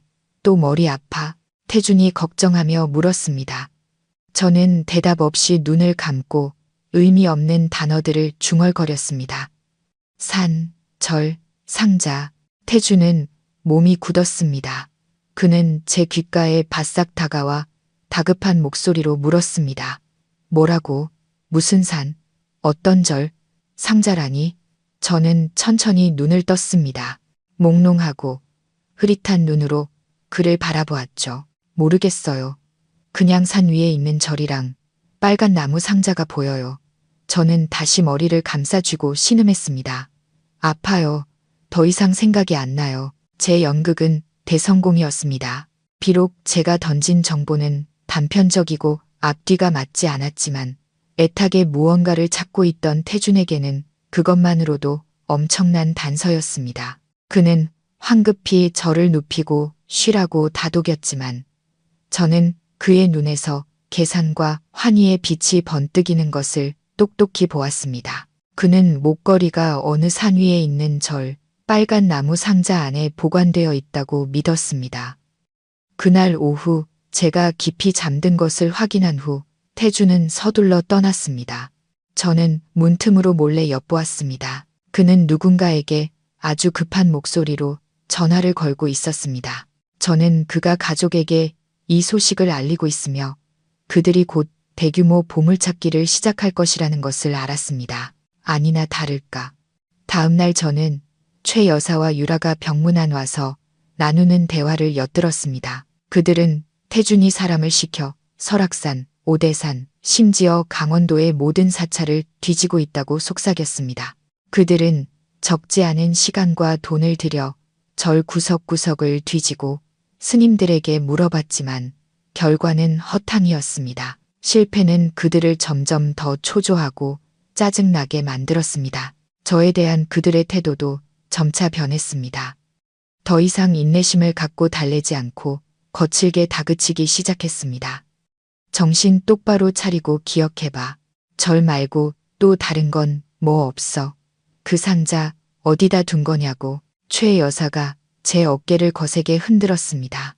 그녀의 목소리는 원래의 날카로움을 되찾았습니다. 저는 여전히 겁에 질려오는 연약한 환자 역할을 완벽하게 해냈습니다. 몰라요. 무서워요. 제게서 더 이상 정보를 캐낼 수 없다고 판단하자. 그들은 다시 상냥한 가면을 썼습니다. 하지만 저는 그들의 인내심이 한계에 다다랐다는 것을 알았습니다. 그들은 먹잇감을 둘러싼 굶주린 맹수처럼 기회만 되면 저를 갈기갈기 찢어버릴 준비가 되어 있었습니다. 그들이 헛된 희망을 피우며 동분서주하는 동안 밖에서는 삼촌과 외할아버지의 사람들이 쉴 새 없이 움직이고 있었습니다. 그들은 태준의 회사가 저지른 분식회계, 탈세, 그리고 다른 협력업체들의 자산을 편취한 사기 행각에 대한 충분한 증거를 확보했습니다. 그의 거대한 사채 빚도 드러났습니다.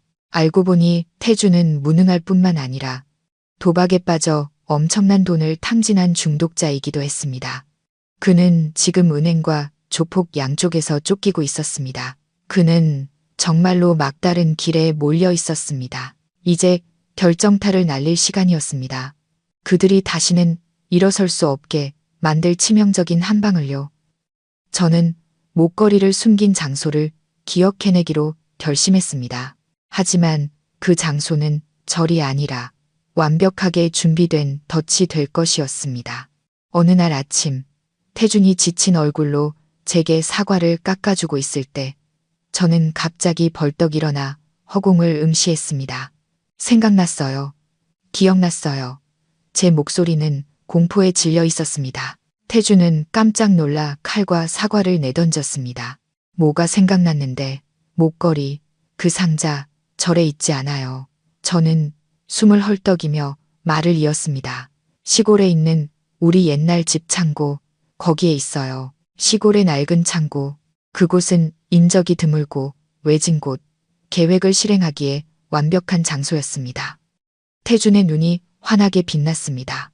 그는 제 양어깨를 잡고 거세게 흔들었습니다. 정말이야. 확실해. 네, 확실해요. 밑집 더미 아래에 있는 낡은 항아리 안에 숨겼어요. 저는 아주 사실적으로 들리는 귀중품을 숨기려는 사람의 심리에 딱 맞는 이야기를 지어냈습니다. 태주는 조금도 의심하지 않았습니다. 그는 기뻐서 어쩔 줄 몰랐죠. 잘했어. 서연아. 정말 잘했어. 당신은 푹 쉬고 있어. 내가 당장 시골에 가서 가져올게. 그는 서둘러 제 이마에 입을 맞추고는 방금 자신이 어질러 놓은 것들을 치울 생각도 없이 방을 뛰쳐나갔습니다. 저는 그의 황급한 뒷모습을 보며 입가에 차가운 미소를 지었습니다. 어서 가, 강태준. 당신과 당신 가족을 위해 내가 준비해둔 그 덫을 향해서 이제 이 연극도 막을 내릴 시간이 되었으니까. 제게서 소식을 듣자마자 태준은 1초도 지체하지 않았습니다. 그는 서둘러 가족들에게 전화를 걸어 이 사실을 알렸습니다. 저는 그들의 광적인 환호성을 상상할 수 있었습니다. 며칠간의 헛된 수색 끝에 마침내 보물이 모습을 드러낸 것입니다. 그들은 그날 밤 바로 시골로 내려가 보물을 회수하기로 결정했습니다. 지체했다가는 저처럼 기억이 오락가락하는 사람이 다시 잊어버리거나 다른 사람에게 말해버릴 수도 있다고 두려워했을 겁니다. 탐욕은 그들의 이성과 경계심을 완전히 마비시켰습니다. 그들은 왜 제가 갑자기 모든 것을 기억해냈는지 이것이 덫일 수도 있다는 생각은 전혀 하지 않았습니다. 그들의 머릿속은 오직 비취 목걸이와 그것이 가져다줄 거대한 돈에 대한 생각으로 가득 차 있었습니다. 그들의 고급 7인승 SUV가 밤의 어둠을 가르며 서울에서 100km 이상 떨어진 시골을 향해 질주했습니다. 차 안의 분위기는 분명 축제 같았을 겁니다. 최 여사는 아마 목걸이를 판 돈으로 빚을 다 갚고 새 빌라를 사서 상류층의 삶을 누릴 꿈에 부풀어 있었을 겁니다. 유라는 화려한 해외여행과 값비싼 명품들을 계획하며 희희낙낙하고 있었겠죠. 그리고 태주는 아마 자신이 곧 감옥살이를 면하고 재기할 큰 자금을 손에 넣은 뒤 다른 여자와 멀리 도망칠 수 있을 거라 생각하며 안도의 한숨을 내쉬고 있었을 겁니다. 그들은 인생 최고의 꿈에 잠겨 있었습니다. 자신들이 지금 가장 경멸했던 사람에 의해 정교하게 설계된 덫 속으로 직진하고 있다는 사실은 꿈에도 모른 채 말입니다.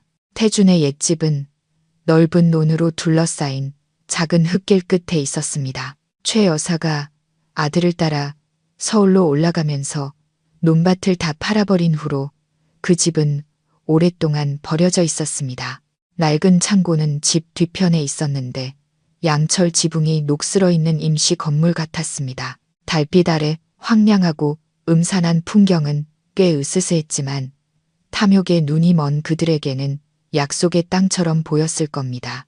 그들의 차가 마을 길로 막 접어들었을 때 어둠 속에서 여러 개의 눈이 조용히 그들을 주시하고 있었습니다.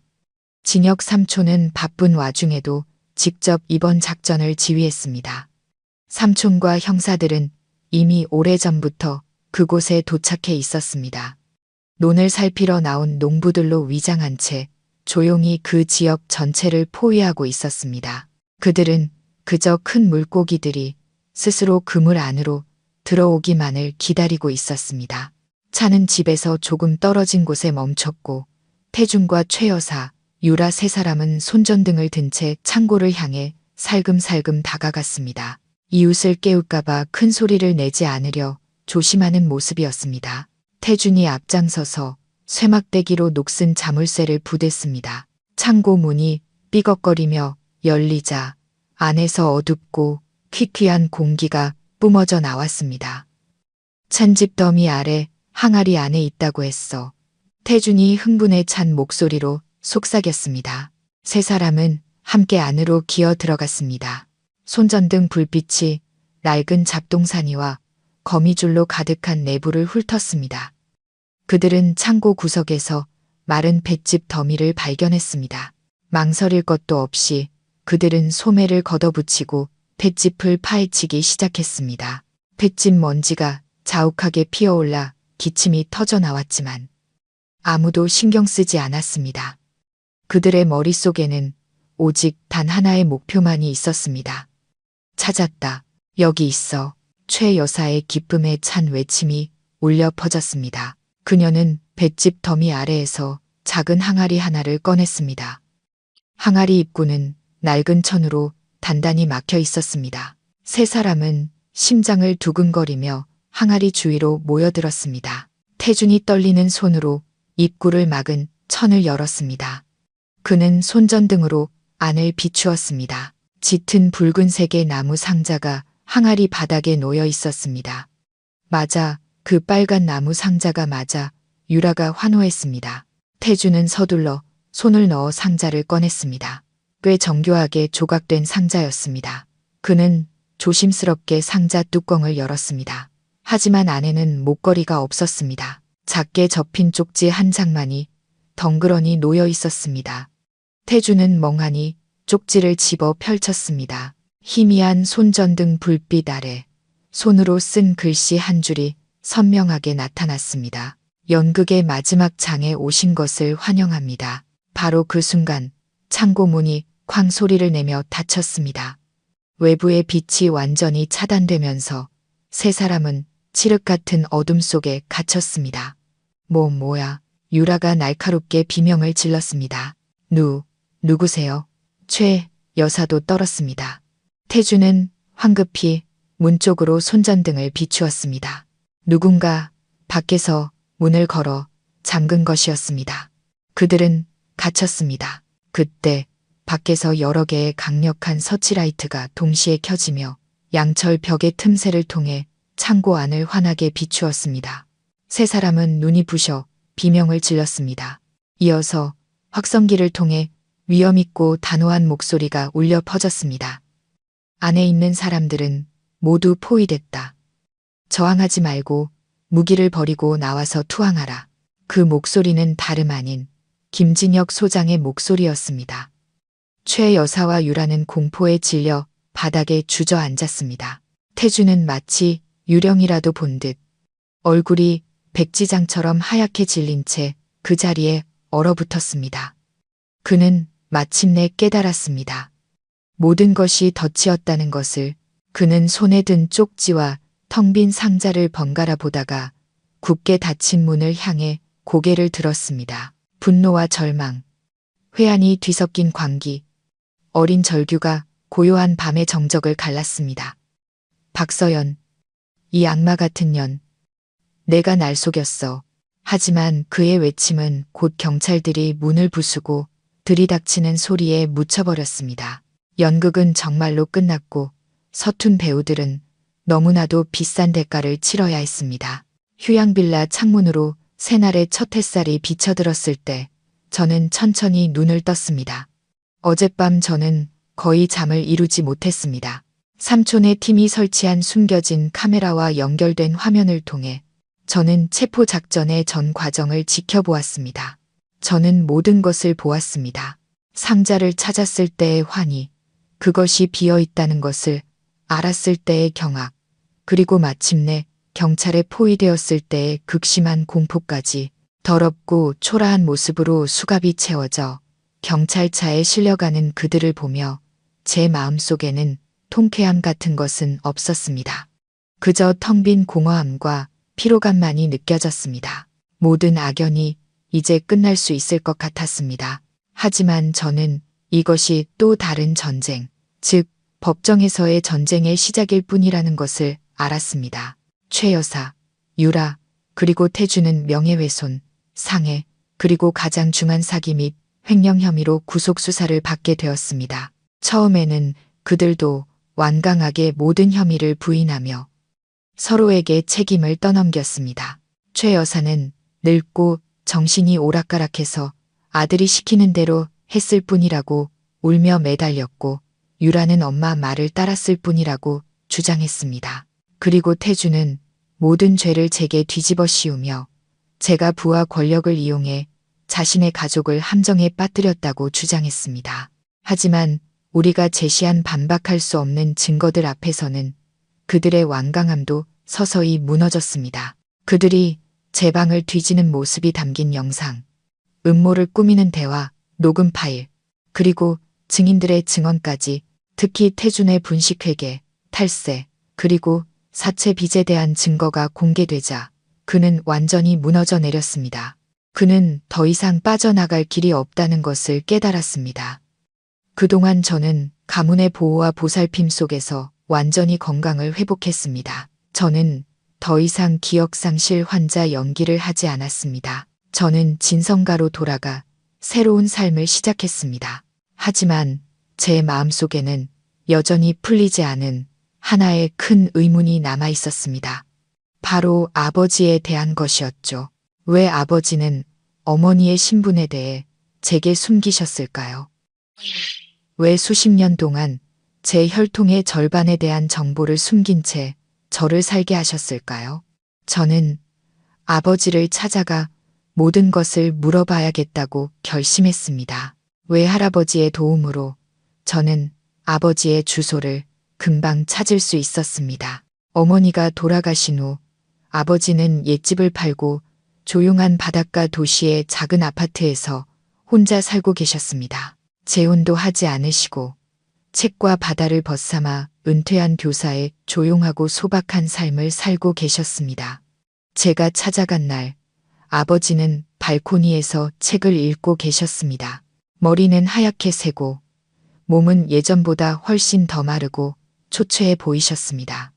저를 보시고도 아버지는 놀라지 않으셨습니다. 마치 이런 날이 올 줄 알고 계셨던 것처럼요.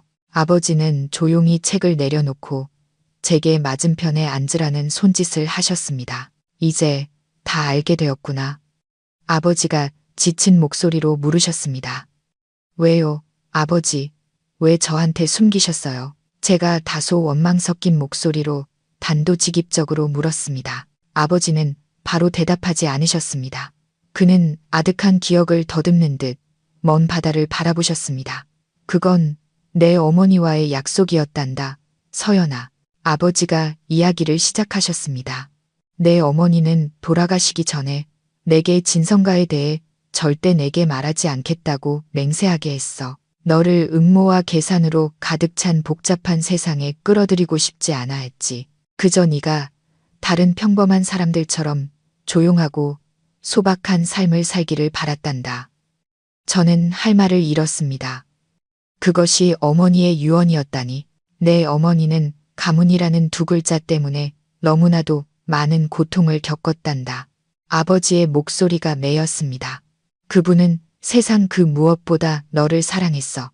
내가 자신의 신분을 알게 되면 평범한 소녀가 감당할 수 없는 압박과 위험에 처하게 될까봐 두려워했지. 자신만의 방식으로 너를 지키고 싶었던 거야. 아버지의 이야기를 들으며 제 마음속의 원망은 서서히 사라지고 대신 끝없는 연민과 이해심이 차올랐습니다. 저는 아버지와 어머니 모두 각기 다른 방식으로 저를 사랑했다는 것을 깨달았습니다. 어머니는 화려하지만 함정 가득한 세상으로부터 저를 보호하고 싶어 하셨고, 아버지는 돌아간 아내와의 약속을 지키기 위해 외로움을 홀로 감내하며 딸이 온전한 외가를 갖지 못하는 것을 받아들이셨던 겁니다. 미안하다, 서연아. 아버지가 눈물이 그렁그렁한 눈으로 저를 돌아보셨습니다. 어쩌면 내가 틀렸을지도 모르겠다. 진작에 내게 사실을 말해줬어야 했는데, 그랬다면 네가 그렇게까지 고생하지는 않았을 텐데. 저는 아버지의 주름진 손을 잡으며 고개를 저었습니다. 아니에요, 아버지. 아버지를 원망하지 않아요. 어머니도요. 이제 다 이해해요. 저는 이제 제자리로 돌아왔어요. 아버지와 어머니 두 분의 마음에 부끄럽지 않게 정말 잘 살아갈 거예요. 아버지와의 대화는 제 마음속 마지막 매듭을 풀어주었습니다. 저는 더 이상 과거를 원망하지 않았습니다. 그저 현재에 감사하고 미래를 향해 나아갈 뿐이었습니다. 저는 며칠 동안 아버지와 함께 머물렀습니다. 부녀는 함께 해변을 산책하고 따뜻한 밥을 지어 먹었습니다. 그 며칠은 오랜 풍파 끝에 찾아온 가장 평온하고 행복한 시간이었습니다. 서울로 돌아오기 전, 저는 아버지를 진성가로 모시고 와 함께 살며 봉양하고 싶다는 뜻을 비쳤습니다. 하지만 아버지는 거절하셨습니다. 이게 내가 선택한 삶이란다. 서연아, 나는 이 고요함에 익숙해졌어. 너는 네 일에 신경 쓰렴. 가끔 이렇게 얼굴 보러 와주면 그것으로 족하다. 저는 아버지의 결정을 존중했습니다. 평생을 교사로 살아오신 아버지의 영혼은 더 이상 화려한 도시의 삶에 속하지 않는다는 것을 알았기 때문입니다. 아버지와 작별하고 저는 완전히 새로운 마음가짐으로 서울로 돌아왔습니다. 저는 이제 모든 것을 마주하고 진성가의 후계자로서의 책임을 짊어질 준비가 되어 있었습니다. 아버지 댁에서 돌아온 후 저는 완전히 다른 사람이 된 것 같았습니다.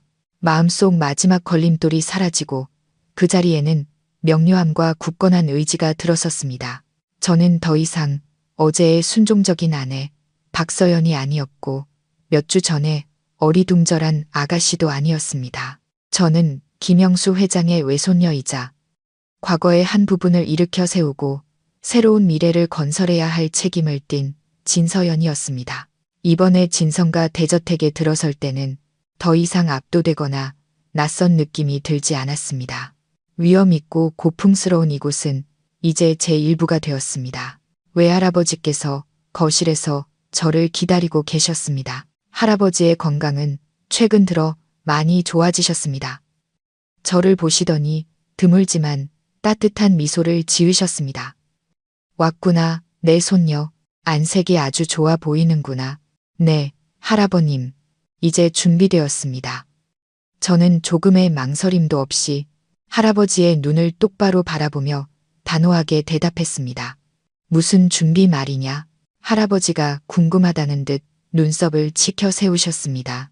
배우고 책임지고 그리고 제 몸 안에 혜린 어머니와 진성가의 피가 여전히 힘차게 흐르고 있다는 것을 증명할 준비가 되었습니다. 외할아버지는 한참 동안 저를 바라보셨습니다. 그의 눈에는 만족감과 자부심이 어렸습니다. 그는 크게 웃으셨습니다.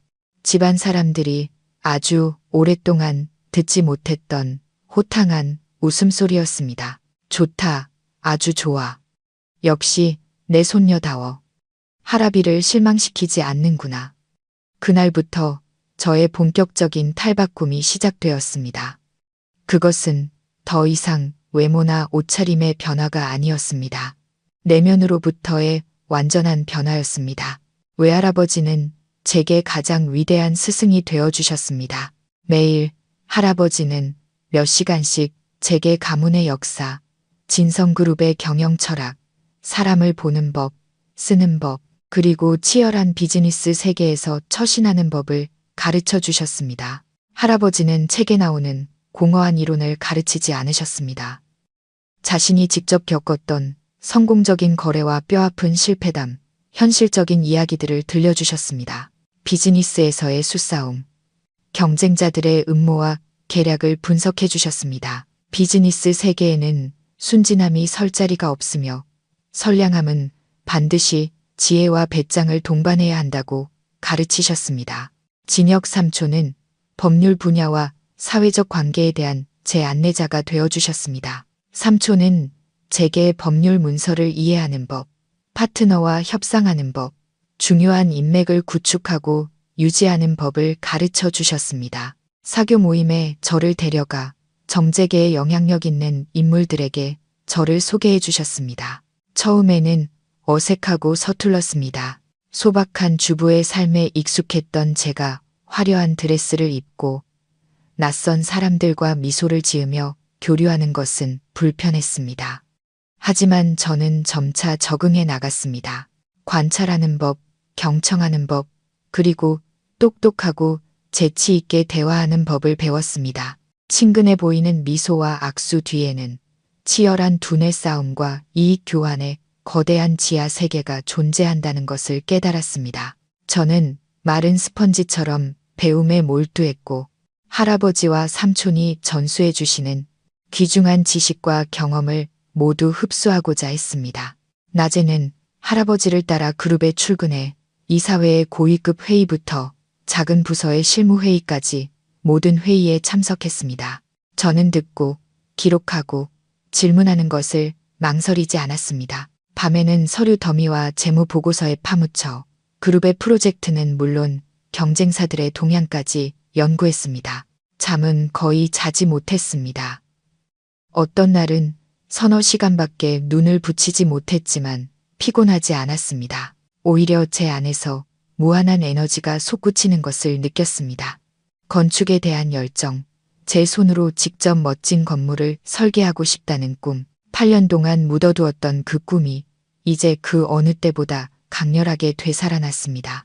진성가의 지위와 자원을 이용하면 저는 단지 작은 집을 설계하는 것을 넘어 도시 전체에 영향을 미칠 수 있는 거대한 건축물을 창조할 수 있다는 것을 깨달았습니다.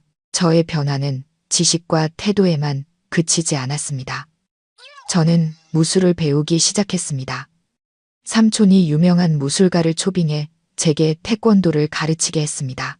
삼촌은 함정 가득한 비즈니스 세계의 여성은 냉철한 머리뿐만 아니라 스스로를 지킬 능력도 갖춰야 한다고 말했습니다. 훈련은 고되고 힘들었습니다.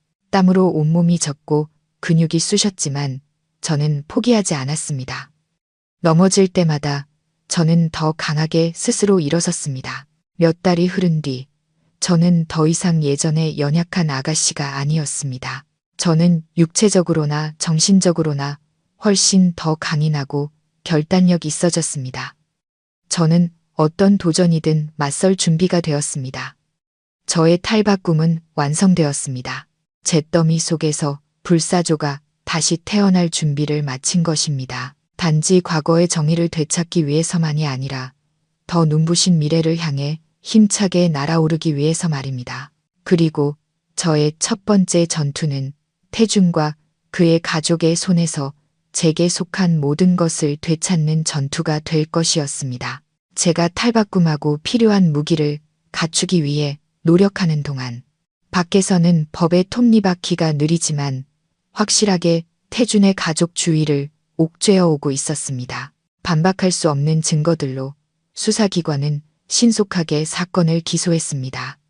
하지만 수사 과정은 간단하지 않았습니다. 태준은 무너졌으면서도 여전히 교활한 늙은 여우 같았습니다. 그는 유능한 변호인단을 고용해 어떻게든 재판을 지연시키고 상황을 뒤집으려 했습니다. 그는 녹음 파일이 불법적으로 수집되었으며 재무 관련 증거들은 제가 자신을 함정에 빠뜨리기 위해 조작한 것이라고 주장했습니다. 그는 여전히 부유하고 권력 있는 아내에게 억압받는 피해자 연기를 고수했습니다. 삼촌은 태준에게 확실하게 유죄 판결을 내리기 위해서는 더 직접적인 증거가 필요하다고 말했습니다. 그의 회사 내부에서 저지른 사기와 부정행위를 명백하게 보여주는 증거 말입니다. 바로 이때 제가 나설 차례였습니다. 진성그룹의 부회장이라는 새로운 직함으로 저는 태준이 세운 종이 제국의 정면으로 공격을 가할 충분한 권력과 자원을 가지고 있었습니다. 외할아버지는 제 결정을 전적으로 지지해 주셨습니다. 네가 옳다고 생각하는 대로 하거라, 서연아. 진성가가 너의 가장 든든한 버팀목이 되어줄 것이다. 할아버지는 신뢰 가득한 눈빛으로 말씀하셨습니다.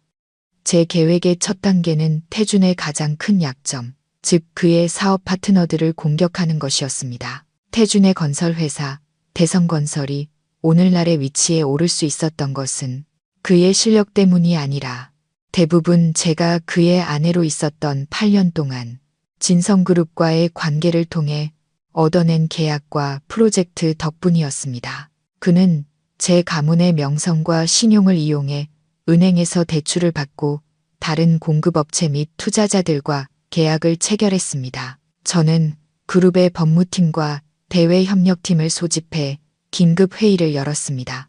저는 그들에게 진성그룹 및 자회사가 대성건설과 협력했던 모든 계약과 프로젝트를 전면 재검토하라고 지시했습니다.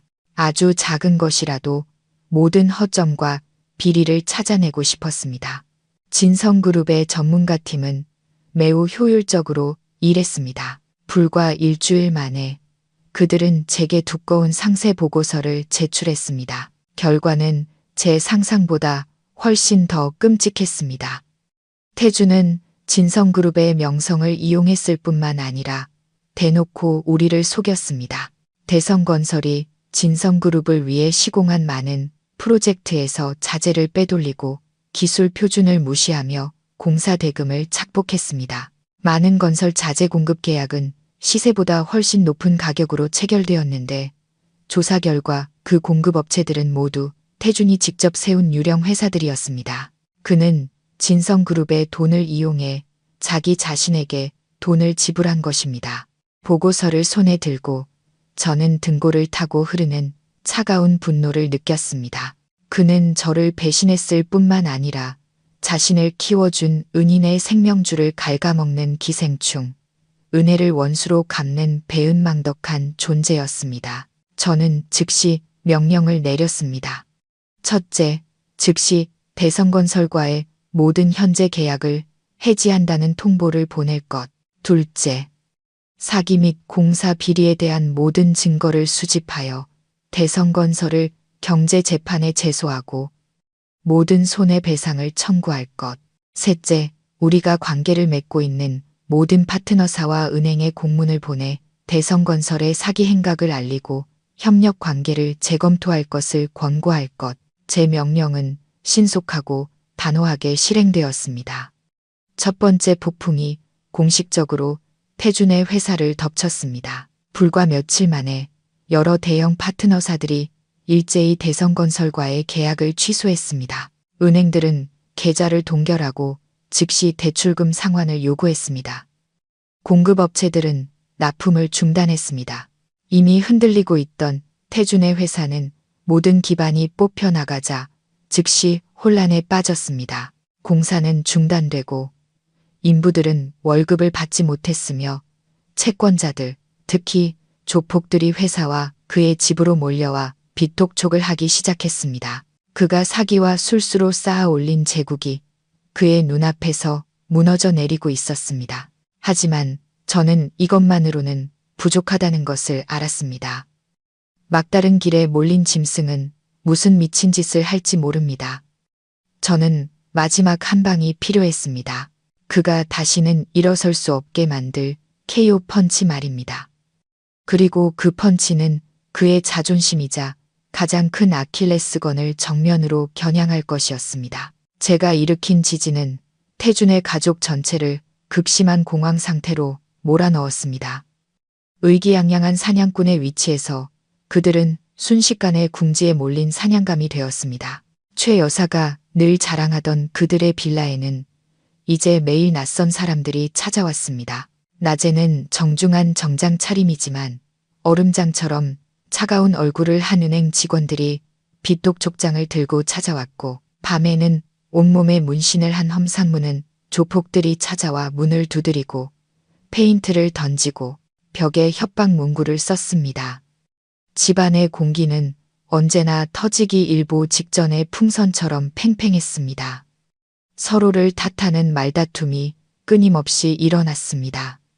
너 때문에, 다 너 때문이야. 저는 최 여사가 아들의 얼굴에 대고 이렇게 소리치는 장면을 상상할 수 있었습니다. 네가 멍청하게 그 여우 같은 년한테 당하지만 않았어도 우리 집이 이 꼴이 됐겠어. 감옥에 갈 위기에 처한 유라 역시 가만히 있지 않았을 겁니다. 다 오빠 탓이야. 나한테는 온갖 좋은 거 다 해줄 것처럼 약속하더니 이제는 감옥에 가게 생겼잖아. 오빠는 정말 무능해. 원래부터 유약했던 태주는 이제 회사, 채권자, 그리고 가족으로부터 사방에서 압박을 받았습니다. 그는 분명 술에 빠져 취기 속에서 탈출구를 찾으려 애쓰고 있었을 겁니다.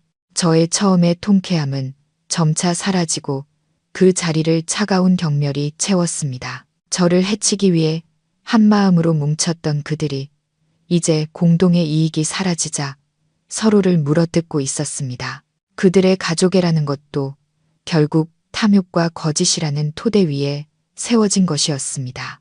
그들이 혼란에 빠져 있는 동안 저는 삼촌으로부터 뜻밖의 정보를 받았습니다. 삼촌이 사람을 시켜 감시한 결과 절망에 빠진 태준이 몰래 한 인물을 만났다는 것이었습니다. 그는 바로 진성그룹의 최대 부동산 경쟁사인 황룡그룹의 부회장 오 이사였습니다. 그들은 고급스럽고 은밀한 일식집에서 비밀 회동을 가졌습니다. 삼촌은 그들의 대화 전체를 녹음했습니다. 태준이 그놈이 악마에게 영혼을 팔려고 하고 있어. 삼촌이 심각한 목소리로 전화로 말했습니다. 그놈이 진성그룹에 곧 있을 프로젝트에 대한 기밀 정보를 황룡그룹에 팔아넘기려 하고 있어. 8년 동안 우리 집 사위로 있으면서 알게 된 정보들을 말이야. 돈과 자리를 보장받는 대가로 말이지. 우리 가문의 비밀을 이용해 마지막으로 우리를 물어뜯으려는 속셈이야. 삼촌의 말을 듣는 순간 제 머릿속에 한 가지 생각이 스쳐 지나갔습니다. 바로 이것이다. 이것이 내가 기다리던 기회다. 태준뿐만 아니라 그룹의 큰 경쟁자까지 한 번에 무너뜨릴 기회. 삼촌, 제게 계획이 있어요. 제가 단호한 목소리로 말했습니다. 저는 제 계획을 삼촌과 외할아버지께 설명드렸습니다. 그것은 꽤 위험한 이의제의 계책이었습니다. 하지만 제 분석을 들으신 두 분은 고개를 끄덕이며 동의하셨습니다. 그렇게 하거라, 서연아. 이제 모두에게 진성과 후계자의 배짱을 보여줄 때가 되었다. 할아버지는 신뢰가 가득한 눈으로 말씀하셨습니다. 제 계획은 비밀리에 실행되었습니다. 저는 일부러 진성그룹이 곧 경기도에 추진할 초대형 친환경 신도시 프로젝트에 대한 기밀 정보를 흘렸습니다. 최적의 입지, 상세한 계획, 그리고 엄청난 잠재 수익에 대한 모든 정보는 너무나도 매력적이고 신뢰성 있게 완벽하게 조작되었습니다. 그리고 제 예상대로 태준이라는 물고기는 즉시 낚싯바늘을 물었습니다. 그는 과거의 인맥을 통해 이 귀중한 정보를 입수했고 서둘러 황룡그룹의 오 이사에게 바쳤습니다. 탐욕스럽고 자만심 강한 오 이사는 정보를 검토한 후 완전히 믿어버렸습니다. 그는 이것이 진성그룹을 한 발 앞서고 엄청난 프로젝트를 손에 넣어 경쟁사에게 치명타를 날릴 천재일우의 기회라고 생각했습니다. 황룡그룹은 비밀리에 거대한 자금을 동원했습니다. 회사 내부 자금뿐만 아니라 여러 곳에서 추가로 대출을 받아 하늘 높은 줄 모르는 가격으로 프로젝트 부지 전체를 매입하기 시작했습니다. 그들은 세기의 거래를 성사시키고 있다고 생각하며 아주 신속하고 은밀하게 움직였습니다. 그들은 자신들이 제 손바닥 위에서 신나게 춤을 추고 있다는 사실을 전혀 알지 못했습니다. 덫은 완벽하게 설치되었습니다. 이제 그물이 덮쳐질 날을 기다리기만 하면 되었습니다. 그리고 그날은 제 두 명의 적, 즉 배신자와 경쟁자가 함께 파멸하는 날이 될 것이었습니다. 황룡그룹이 경기도의 유령 프로젝트에 모든 역량을 쏟아붓고 있는 동안 태준 가족의 재판일이 다가왔습니다. 이번 재판의 분위기는 예전의 이혼 소송 때처럼 긴장감이 넘치지는 않았습니다. 이미 공개된 증거들과 대성건설의 몰락으로 결말은 이미 정해진 것과 같았습니다. 태준의 가족은 초라한 모습으로 법정에 들어섰습니다. 최 여사는 10년은 더 늙어 보였고 눈은 우우하게 들어가 있었습니다. 유라는 깡마른 얼굴에 더 이상 오만함은 찾아볼 수 없고 두려움만이 가득했습니다. 그리고 태준은 넋이 나간 사람처럼 멍한 눈으로 시선을 피하고 있었습니다. 그들의 피해자 코스프레는 더 이상 아무도 믿어주지 않았습니다. 재판은 신속하게 진행되었습니다. 삼촌의 지휘 아래 우리 변호인단은 명예훼손, 상해부터 사기, 횡령, 탈세, 부실 공사에 이르기까지 모든 증거를 체계적이고 날카롭게 제시했습니다. 증거가 하나씩 공개될 때마다 세 사람의 얼굴은 더욱 창백해졌습니다. 그들은 더 이상 변명할 거리도 없이 그저 고개를 숙인 채 운명을 받아들였습니다. 재판에서 유일하게 예상 밖의 일은 최후 진술 기회를 얻은 태준이 자신의 형량을 줄여달라고 애원하지 않았다는 것입니다. 그는 증인석에 앉아있는 저를 향해 충혈된 눈으로 돌아보았습니다. 서연 씨, 지금 무슨 말을 해도 소용없다는 거 알아요. 용서해달라고 하지 않겠습니다. 그저 미안합니다. 그 뒤늦은 사과는 더 이상 제 마음을 흔들 수도 증오심을 불러일으킬 수도 없었습니다. 제 마음은 이상할 정도로 평온했습니다. 모든 애증과 원한이 사라진 듯했습니다. 그는 이제 제게 그저 과거의 슬픈 기억일 뿐이었습니다. 최종 판결이 내려졌습니다. 수많은 혐의로 기소된 태준은 징역 15년형을 선고받았습니다. 공범 역할을 한 최 여사와 유라도 각각 징역 3년과 5년형을 선고받았습니다. 마침내 정의가 실현되었습니다. 판사의 의사봉 소리가 울려 퍼지며 탐욕과 악행으로 스스로의 미래를 파괴한 한 가족의 이야기에 마침표를 찍었습니다. 법정을 나서며 저는 기쁨보다는 안도감을 느꼈습니다. 수년간 저를 짓눌렀던 무거운 짐을 마침내 내려놓은 기분이었습니다. 저는 고개를 들어 하늘을 보았습니다. 오늘의 서울 하늘은 참으로 맑고 아름다웠습니다. 재판이 끝나고 며칠 후 제가 설계한 더 큰 연극의 막도 서서히 내려왔습니다. 경기도 땅을 매입하는데 재정을 모두 쏟아부은 황룡그룹은 자신들의 초대형 프로젝트를 발표하기 위해 성대한 기자회견을 열었습니다. 오 이사는 의기양양한 표정으로 대한민국 최고의 최첨단 친환경 신도시라는 장밋빛 미래를 그려냈습니다. 언론과 투자자들은 들썩였습니다. 황룡그룹의 주가는 급등했습니다. 그들은 영광의 정점에 서 있었습니다. 하지만 기자회견이 가장 뜨겁게 달아오른 순간 시청 도시계획과에서 갑작스러운 발표가 나왔습니다. 황룡그룹이 막 매입한 부지 전체가 수년 전부터 첨단 산업단지 조성을 위한 개발 제한구역으로 묶여 있었으며 가까운 미래에 어떠한 계획 변경도 없을 것이라는 내용이었습니다. 그 소식은 기자회견장 한복판에 터진 원자폭탄과도 같았습니다. 오 이사는 연단 위에서 그대로 얼어붙었습니다. 투자자들은 공황 상태에 빠졌습니다. 하늘 높은 줄 모르고 치솟던 황룡그룹의 주가는 브레이크 없이 추락했습니다. 진성그룹의 가장 큰 경쟁자 중 하나였던 황룡그룹은 하룻밤 사이에 심각한 위기 상태에 빠졌습니다. 파산 위기에 직면한 그들은 완벽하게 덫에 걸린 것입니다. 그들은 전 재산을 들여 아무 가치 없는 황무지를 사들인 셈이었습니다. 이 사건은 재계 전체에 큰 충격을 주었습니다. 아무도 황룡그룹 같은 대기업이 어떻게 그렇게 초보적인 실수를 저지를 수 있는지 이해하지 못했습니다. 오직 저와 외할아버지 그리고 삼촌만이 진실을 알고 있었습니다. 우리는 비열한 술수가 아니라 상대방의 탐욕과 자만심을 이용해 승리한 것입니다. 비즈니스 세계에서의 전쟁은 인생에서의 전쟁과도 같습니다. 탐욕에 눈이 멀어 이성을 잃는 자는 반드시 패배하게 되어 있습니다.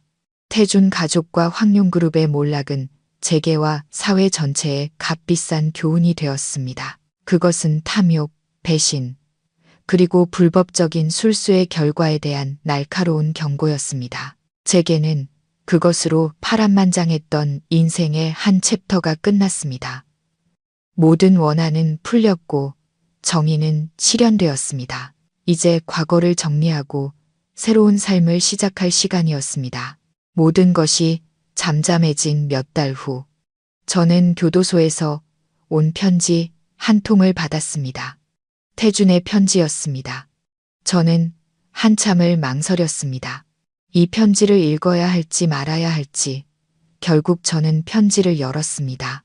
미련 때문이 아니라 과거에 대한 진정한 마침표를 찍기 위해서였습니다. 편지는 학생용 노트에 예전에 자신감 넘치던 사업가의 필체라고는 믿을 수 없는 서투르고 떨리는 글씨로 쓰여 있었습니다. 편지에서 그는 저를 원망하거나 탓하지 않았습니다. 그는 그저 교도소에서의 삶과 자신의 후회와 자책에 대해 이야기했습니다.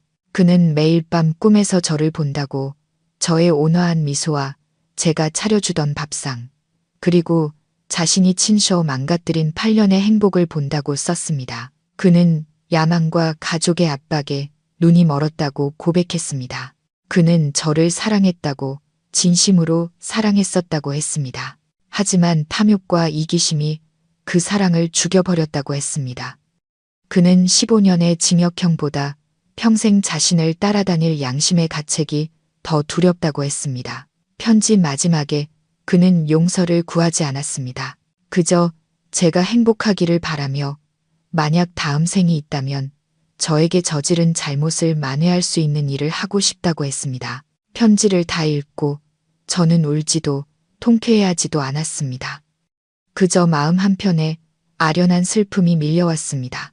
한때 모든 것을 가졌던 아름다운 사랑과 헌신적인 아내를 가졌지만 결국 자신의 본성을 이기지 못해 모든 것을 잃어버린 한 인간에 대한 슬픔이었습니다. 저는 편지를 접어 낡은 상자 안에 넣었습니다. 좋았던 일이든 나빴던 일이든 모든 것은 과거가 되었습니다. 저는 더 이상 그것에 얽매이지 않을 것입니다. 최 여사와 유라에 대해서는 옛 지인들을 통해 소식을 전해 들었습니다. 출소 후 그들의 삶은 매우 힘들다고 했습니다. 살던 집은 은행에 넘어갔고 그들은 작은 단칸방을 얻어 허드렛 일로 하루하루를 근근히 살아가고 있다고 했습니다. 돈도 기댈 사람도 없이 그들은 세상의 경멸과 스스로의 양심의 심판을 마주해야 했습니다. 그것은 아마 감옥살이보다 더 무거운 형벌일 것입니다. 저는 더 이상 그들의 삶에 관심을 두지 않았습니다. 모든 사람은 자신의 선택에 대해 스스로 책임져야 합니다. 저는 오직 제 삶에만 집중했습니다. 저의 경영 아래 외할아버지의 지원을 받으며 진성그룹은 나날이 더욱 굳건하게 발전했습니다. 저는 회장님의 외손녀가 아닌 진정한 여성 리더로서 제 능력을 증명했습니다. 저는 그룹에 새로운 바람을 불어넣었고 특히 친환경 부동산과 지속 가능한 기술 분야에서 대담하고 효과적인 경영 전략을 제시했습니다. 저는 이윤뿐만 아니라 사회적 책임과 경영에서의 인문학적 가치에도 관심을 기울였습니다. 강하고 재능 있으며 따뜻한 마음을 가진 여성 기업가라는 제 이미지는 많은 사람들, 특히 여성들에게 큰 영감을 주었습니다. 하지만 제 가장 큰 성공은 재무보고서의 숫자들이 아니었습니다. 그것은 제가 제 자신을 되찾았다는 것이었습니다. 저는 건축에 대한 열정으로 돌아갔습니다. 그룹 산하에 제 개인 건축 설계 회사를 설립했고 그곳에서 오랫동안 꿈꿔왔던 아이디어들을 자유롭게 펼칠 수 있었습니다. 제 회사는 환경 친화적인 녹색 생활 공간을 전문으로 설계했습니다. 단지 외형이 아름다울 뿐만 아니라 거주자에게 평온함과 행복을 주는 그런 집을요. 저는 일 속에서 사회를 위해 좋은 가치를 창조하는 과정 속에서 진정한 기쁨을 찾았습니다. 지금 제 삶은 바쁘지만 매우 충만합니다. 저는 더 이상 외롭지 않습니다. 제게는 가족이, 외할아버지가, 삼촌이, 그리고 재능 있는 동료들과 좋은 친구들이 있습니다. 저는 일과 삶의 균형을 맞추는 법을 배웠고 여행하고 책을 읽고 제 자신을 돌보는 시간을 가졌습니다. 저는 더 이상 다른 남자에게서 행복을 찾으려 하지 않았습니다. 진정한 행복은 제 내면에서 자유와 자존감, 그리고 제 자신을 사랑하는 마음에서 온다는 것을 깨달았기 때문입니다. 과거는 제게 너무나도 값비싼 교훈을 주었지만 바로 그 과거가 오늘의 저를 만들었습니다. 더 강하고 더 지혜롭고 그리고 더 행복한 버전의 저를 말입니다. 4년이라는 시간이 눈 깜짝할 사이에 흘렀습니다. 가장 깊었던 상처도 아물고 잘못을 저지른 이들이 대가를 치르기에 충분한 시간, 그리고 척박했던 과거의 땅에서 새로운 생명이 돋아나기에도 충분한 시간이었습니다. 제 삶은 이제 완전히 새로운 장으로 넘어갔습니다. 노력과 기쁨, 그리고 평온함으로 채워진 새로운 페이지였죠. 진성그룹은 저와 외할아버지의 지휘 아래 새로운 차원으로 도약했고, 국내뿐만 아니라 아시아 지역에서도 명성을 얻는 선도적인 경제 그룹이 되었습니다. 하지만 제 가장 큰 자부심은 마천루나 엄청난 이익 수치에 있지 않았습니다. 그것은 제가 많은 심혈을 기울여 만든 지역 사회 프로젝트 매화의 집에 있었습니다. 그곳은 어려운 환경에 처한 미혼모들을 위한 복합 공간이었습니다. 안전한 보금자리를 제공할 뿐만 아니라 직업교육, 무료 심리 및 법률 상담 서비스, 그리고 그들의 아이들을 위한 양질의 어린이집까지 갖춘 곳이었습니다. 매화의 집은 희망, 그리고 여성들의 강인함과 자립의 상징이 되었습니다. 놀이터에서 뛰노는 아이들의 웃음소리를 들을 때 자신의 가치를 되찾고 자신감 넘치는 눈빛을 한 여성들을 볼 때마다 저는 그 속에서 제 자신의 모습을 보았습니다. 저는 제 개인적인 고통을 하나의 불씨로 만들었고 그 불씨는 이제 많은 불행한 이들에게 따뜻한 온기를 전해주고 있었습니다. 어느 주말 오후 제가 매화의 집 마당에서 아이들과 그림을 그리고 있는데 진혁 삼촌이 찾아오셨습니다. 제복을 입지 않은 삼촌은 평범하고 인자한 외삼촌 같았습니다. 삼촌은 제 옆에 앉아 아이들의 알록달록한 그림을 보며 미소 지으셨습니다. 지금 내 모습을 보니 정말 달라 보이는구나, 서연아. 이제야 진정한 평온을 찾은 것 같아. 다 삼촌과 할아버지가 곁에 계셔주신 덕분이에요. 제가 감사한 마음으로 대답했습니다. 우리는 나란히 앉아 일과 삶에 대해 이야기를 나누었습니다. 그러다 삼촌이 문득 한 가지 이야기를 꺼내셨습니다. 어제 업무 때문에 교도소에 갔다가 태준이를 만났다. 저는 잠자코 있었지만 마음은 더 이상 흔들리지 않았습니다. 많이 늙고 변했더구나. 내게 다시 한번 사과하고 싶다고 전해달라고 하더군. 매화의 집에 대한 소식을 신문에서 읽었다면서. 자신이 부끄럽지만 한편으로는 네가 기특하고 자랑스럽다고 하더구나. 네가 무너지지 않고 오히려 더 찬란하게 빛나고 있어서 다행이라고 말이야. 저는 아무 말 없이 뛰어노는 아이들을 바라보았습니다. 그 뒤늦은 사과는 그가 진심으로 뉘우치고 있음을 보여주는 것일지도 모릅니다.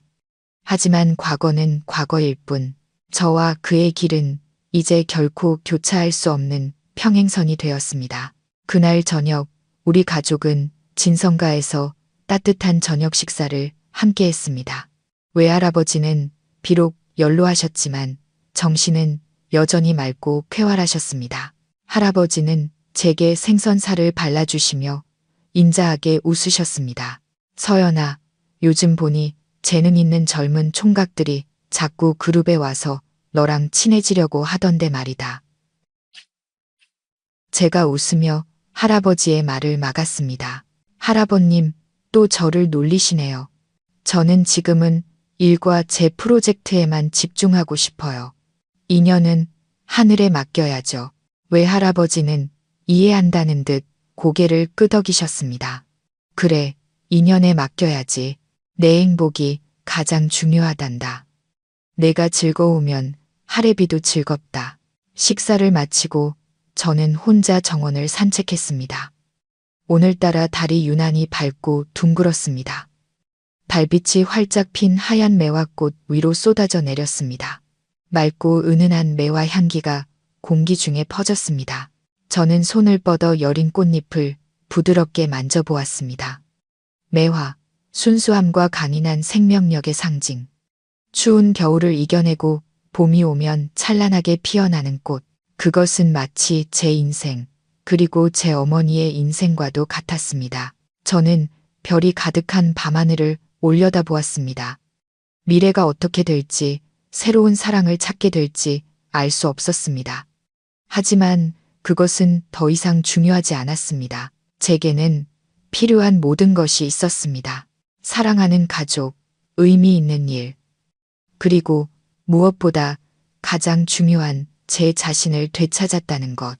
저는 제 자신을 사랑하는 법을, 누구에게도 의지하지 않고 스스로 행복을 만드는 법을 배웠습니다. 과거는 값비싼 교훈이었고, 현재는 소중한 선물이며, 미래는 제가 가장 아름다운 장들을 써내려갈 백지였습니다. 저는 미소 지었습니다. 진정으로 평온하고 만족스러운 미소였습니다. 폭풍우는 지나갔고, 비가 갠 뒤 제 하늘은 다시 맑아졌을 뿐만 아니라 그 위에는 눈부신 무지개가 떠 있었습니다. 시청자 여러분, 서연 씨의 이야기는 이렇게 막을 내렸지만 이 이야기가 우리 각자의 마음속에 남긴 여운과 감동, 그리고 생각할 거리는 오랫동안 계속될 것이라 믿습니다. 우리는 그녀와 함께 폭풍우 같은 여정을 걸어왔습니다. 완벽해 보였던 행복의 정점에서 배신과 절망의 나락으로 떨어졌다가 마침내 잿더미 속에서 그 어느 때보다 강하고 찬란한 불사조처럼 다시 태어나는 과정을 지켜보았습니다. 이 이야기는 단순히 극적인 복수극을 넘어 변화무쌍한 세상 속에서 진정한 행복을 찾아가는 길과 자기 자신의 가치, 그리고 인간의 마음에 대한 깊고 다층적인 교훈을 우리에게 던져줍니다. 이야기가 주는 첫 번째이자 가장 뼈아픈 교훈은 사랑과 희생이 언제나 합당한 보답을 받는 것은 아니라는 진실입니다. 서연 씨는 많은 여성이 꿈꾸는 이상적인 모습으로 이야기를 시작했습니다. 아름다운 사랑, 능력 있는 남편, 그리고 따뜻해 보이는 가정. 그녀는 자신의 커리어와 꿈을 주저없이 포기하고 가정을 위해 헌신하는 길을 택했습니다. 그 희생은 숭고했지만 동시에 그녀의 가장 큰 실수이기도 했습니다. 그녀는 자신을 위한 퇴로나 독립적인 가치를 남겨두지 않은 채 모든 것을 내어주었습니다. 자신의 행복과 존재 자체를 그럴 만한 가치가 없는 한 남자와 그의 가족의 손에 온전히 맡겨버린 것입니다. 인생은 우리에게 가혹한 교훈을 줍니다. 당신의 삶을 결정할 권한을 다른 사람에게 넘겨주는 순간, 당신은 그들에게 언제든 당신을 파괴할 수 있는 무기를 쥐어주는 것과 같다는 것을요.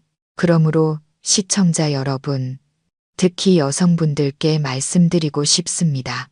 누군가를 아무리 사랑하더라도, 가정을 위해 아무리 희생하고 싶더라도 절대로 자기 자신을 포기하지 마세요. 자신의 일과 경제적 독립, 그리고 가장 중요한 나 자신으로 있을 권리를 포기하지 마세요. 진정한 행복은 한쪽이 다른 쪽에 완전히 녹아드는 것이 아니라 두 독립적인 개체가 서로를 존중하고 지지하며 함께 걸어가는 것입니다. 잔인한 배신에 직면하고 막다른 길에 몰렸을 때 서연 씨는 무너져 내리고 고통과 원망에 잠식될 수도 있었습니다. 하지만 그녀는 그렇게 하지 않았습니다. 이것이 바로 이 이야기가 주는 두 번째이자 가장 값진 교훈, 즉 강인함과 용기의 힘입니다. 고통은 그녀를 쓰러뜨리지 못했고 오히려 그녀를 더욱 단단하게 만들었습니다. 배신은 그녀를 파괴하지 못했고 오히려 주변 사람들의 진짜 얼굴을 보게 하고 자신의 진정한 가치를 되찾게 하는 계기가 되었습니다. 서연 씨의 여정은 우리에게 보여줍니다. 인생에서 누구나 넘어질 수 있고 상처받을 수 있습니다. 하지만 중요한 것은 얼마나 아프게 넘어졌는지가 아니라 그 후에 어떻게 일어서느냐는 것입니다. 가련한 피해자 역할을 하기보다 고통을 힘으로, 눈물을 의지로 바꾸는 법을 배우세요. 당신의 인생을 구할 수 있는 유일한 사람은 백마탄 왕자도 기적도 아닌 바로 당신 자신이라는 것을 기억하세요. 강인함이란 결코 울지 않는 것이 아니라 눈물이 마를 때까지 온 뒤에도 다시 일어서서 앞으로 나아갈 용기를 갖는 것입니다. 그리고 그 일어서는 여정에서 우리는 혼자일 수 없습니다. 서연 씨의 이야기는 진정한 가족이라는 버팀목이 얼마나 중요한지를 깊이 있게 보여주었습니다. 온 세상이 그녀에게 등을 돌리고 가장 사랑했던 남편이 무정하게 그녀를 해치려 했을 때 나타나 그녀를 보호해 준 것은 바로 핏줄로 이어진 가족이었습니다. 외할아버지와 삼촌은 그녀에게 단지 돈이나 권력을 준 것이 아닙니다. 그들은 그보다 훨씬 더 귀한 것, 즉 신뢰와 방향, 그리고 풍파에 맞설 수 있는 든든한 배경을 제공해 주었습니다. 이는 우리에게 변화무쌍한 삶 속에서 진정한 가족 관계를 소중히 여기고 가꾸어야 함을 일깨워 줍니다. 모든 것이 무너지고 모든 가면이 벗겨졌을 때 가족은 우리가 돌아갈 수 있는 유일한 안식처이자 결코 우리를 거부하지 않는 평온한 항구이기 때문입니다. 부모님과 형제자매를 사랑하세요. 그들은 돈으로 살 수 없는 가장 소중한 자산입니다. 마지막으로 우리가 얻을 수 있는 가장 인간적이고 의미 있는 교훈은 서연 씨가 자신의 이야기를 마무리한 방식입니다. 그녀는 승리에 도취하거나 적의 몰락에 통쾌해하지 않았습니다. 그녀는 더 고귀한 길을 선택했습니다. 개인의 고통을 공동체를 돕는 사명으로 승화시킨 것입니다. 그녀가 세운 매화의 집은 단순한 자선 프로젝트가 아니라 재생의 상징입니다. 그녀는 자신의 상처를 이용해 다른 여성들을 치유했고 자신의 아픈 경험을 통해 불행한 이들에게 희망의 불씨를 지폈습니다. 이것이야말로 가장 위대한 승리입니다. 승리란 나를 아프게 한 사람을 쓰러뜨렸을 때가 아니라 그 아픔을 딛고 일어서서 세상을 위해 더 나은 가치를 창조할 수 있을 때 이루어지는 것입니다. 우리 모두에게는 각자의 이야기와 아픔이 있습니다. 그것이 우리의 영혼을 갉아먹고 파괴하도록 내버려 두는 대신 한 번쯤 그것을 교훈이자 힘의 원천으로 바라보는 것은 어떨까요? 어쩌면 그 즐겁지 않았던 경험들을 통해 우리는 더 높은 사명과 삶의 이상을 발견하고 누군가를 도울 수 있는 계기를 찾게 될지도 모릅니다. 단지 한마디의 조언, 한 번의 공감만으로도 말입니다. 그것이야말로 가장 충만하고 의미 있는 삶의 방식이 아닐까요? 시청자 여러분, 저희가 방금 공유해드린 서연 씨의 이야기는 실제 삶에서 일어날 법한 상황들을 바탕으로 창작된 이야기입니다. 모든 인물, 사건, 지명은 허구이며 교육적, 오락적 목적과 인간적인 메시지를 전달하기 위해 만들어졌을 뿐 특정 개인이나 단체를 지칭하는 것이 아님을 알려드립니다.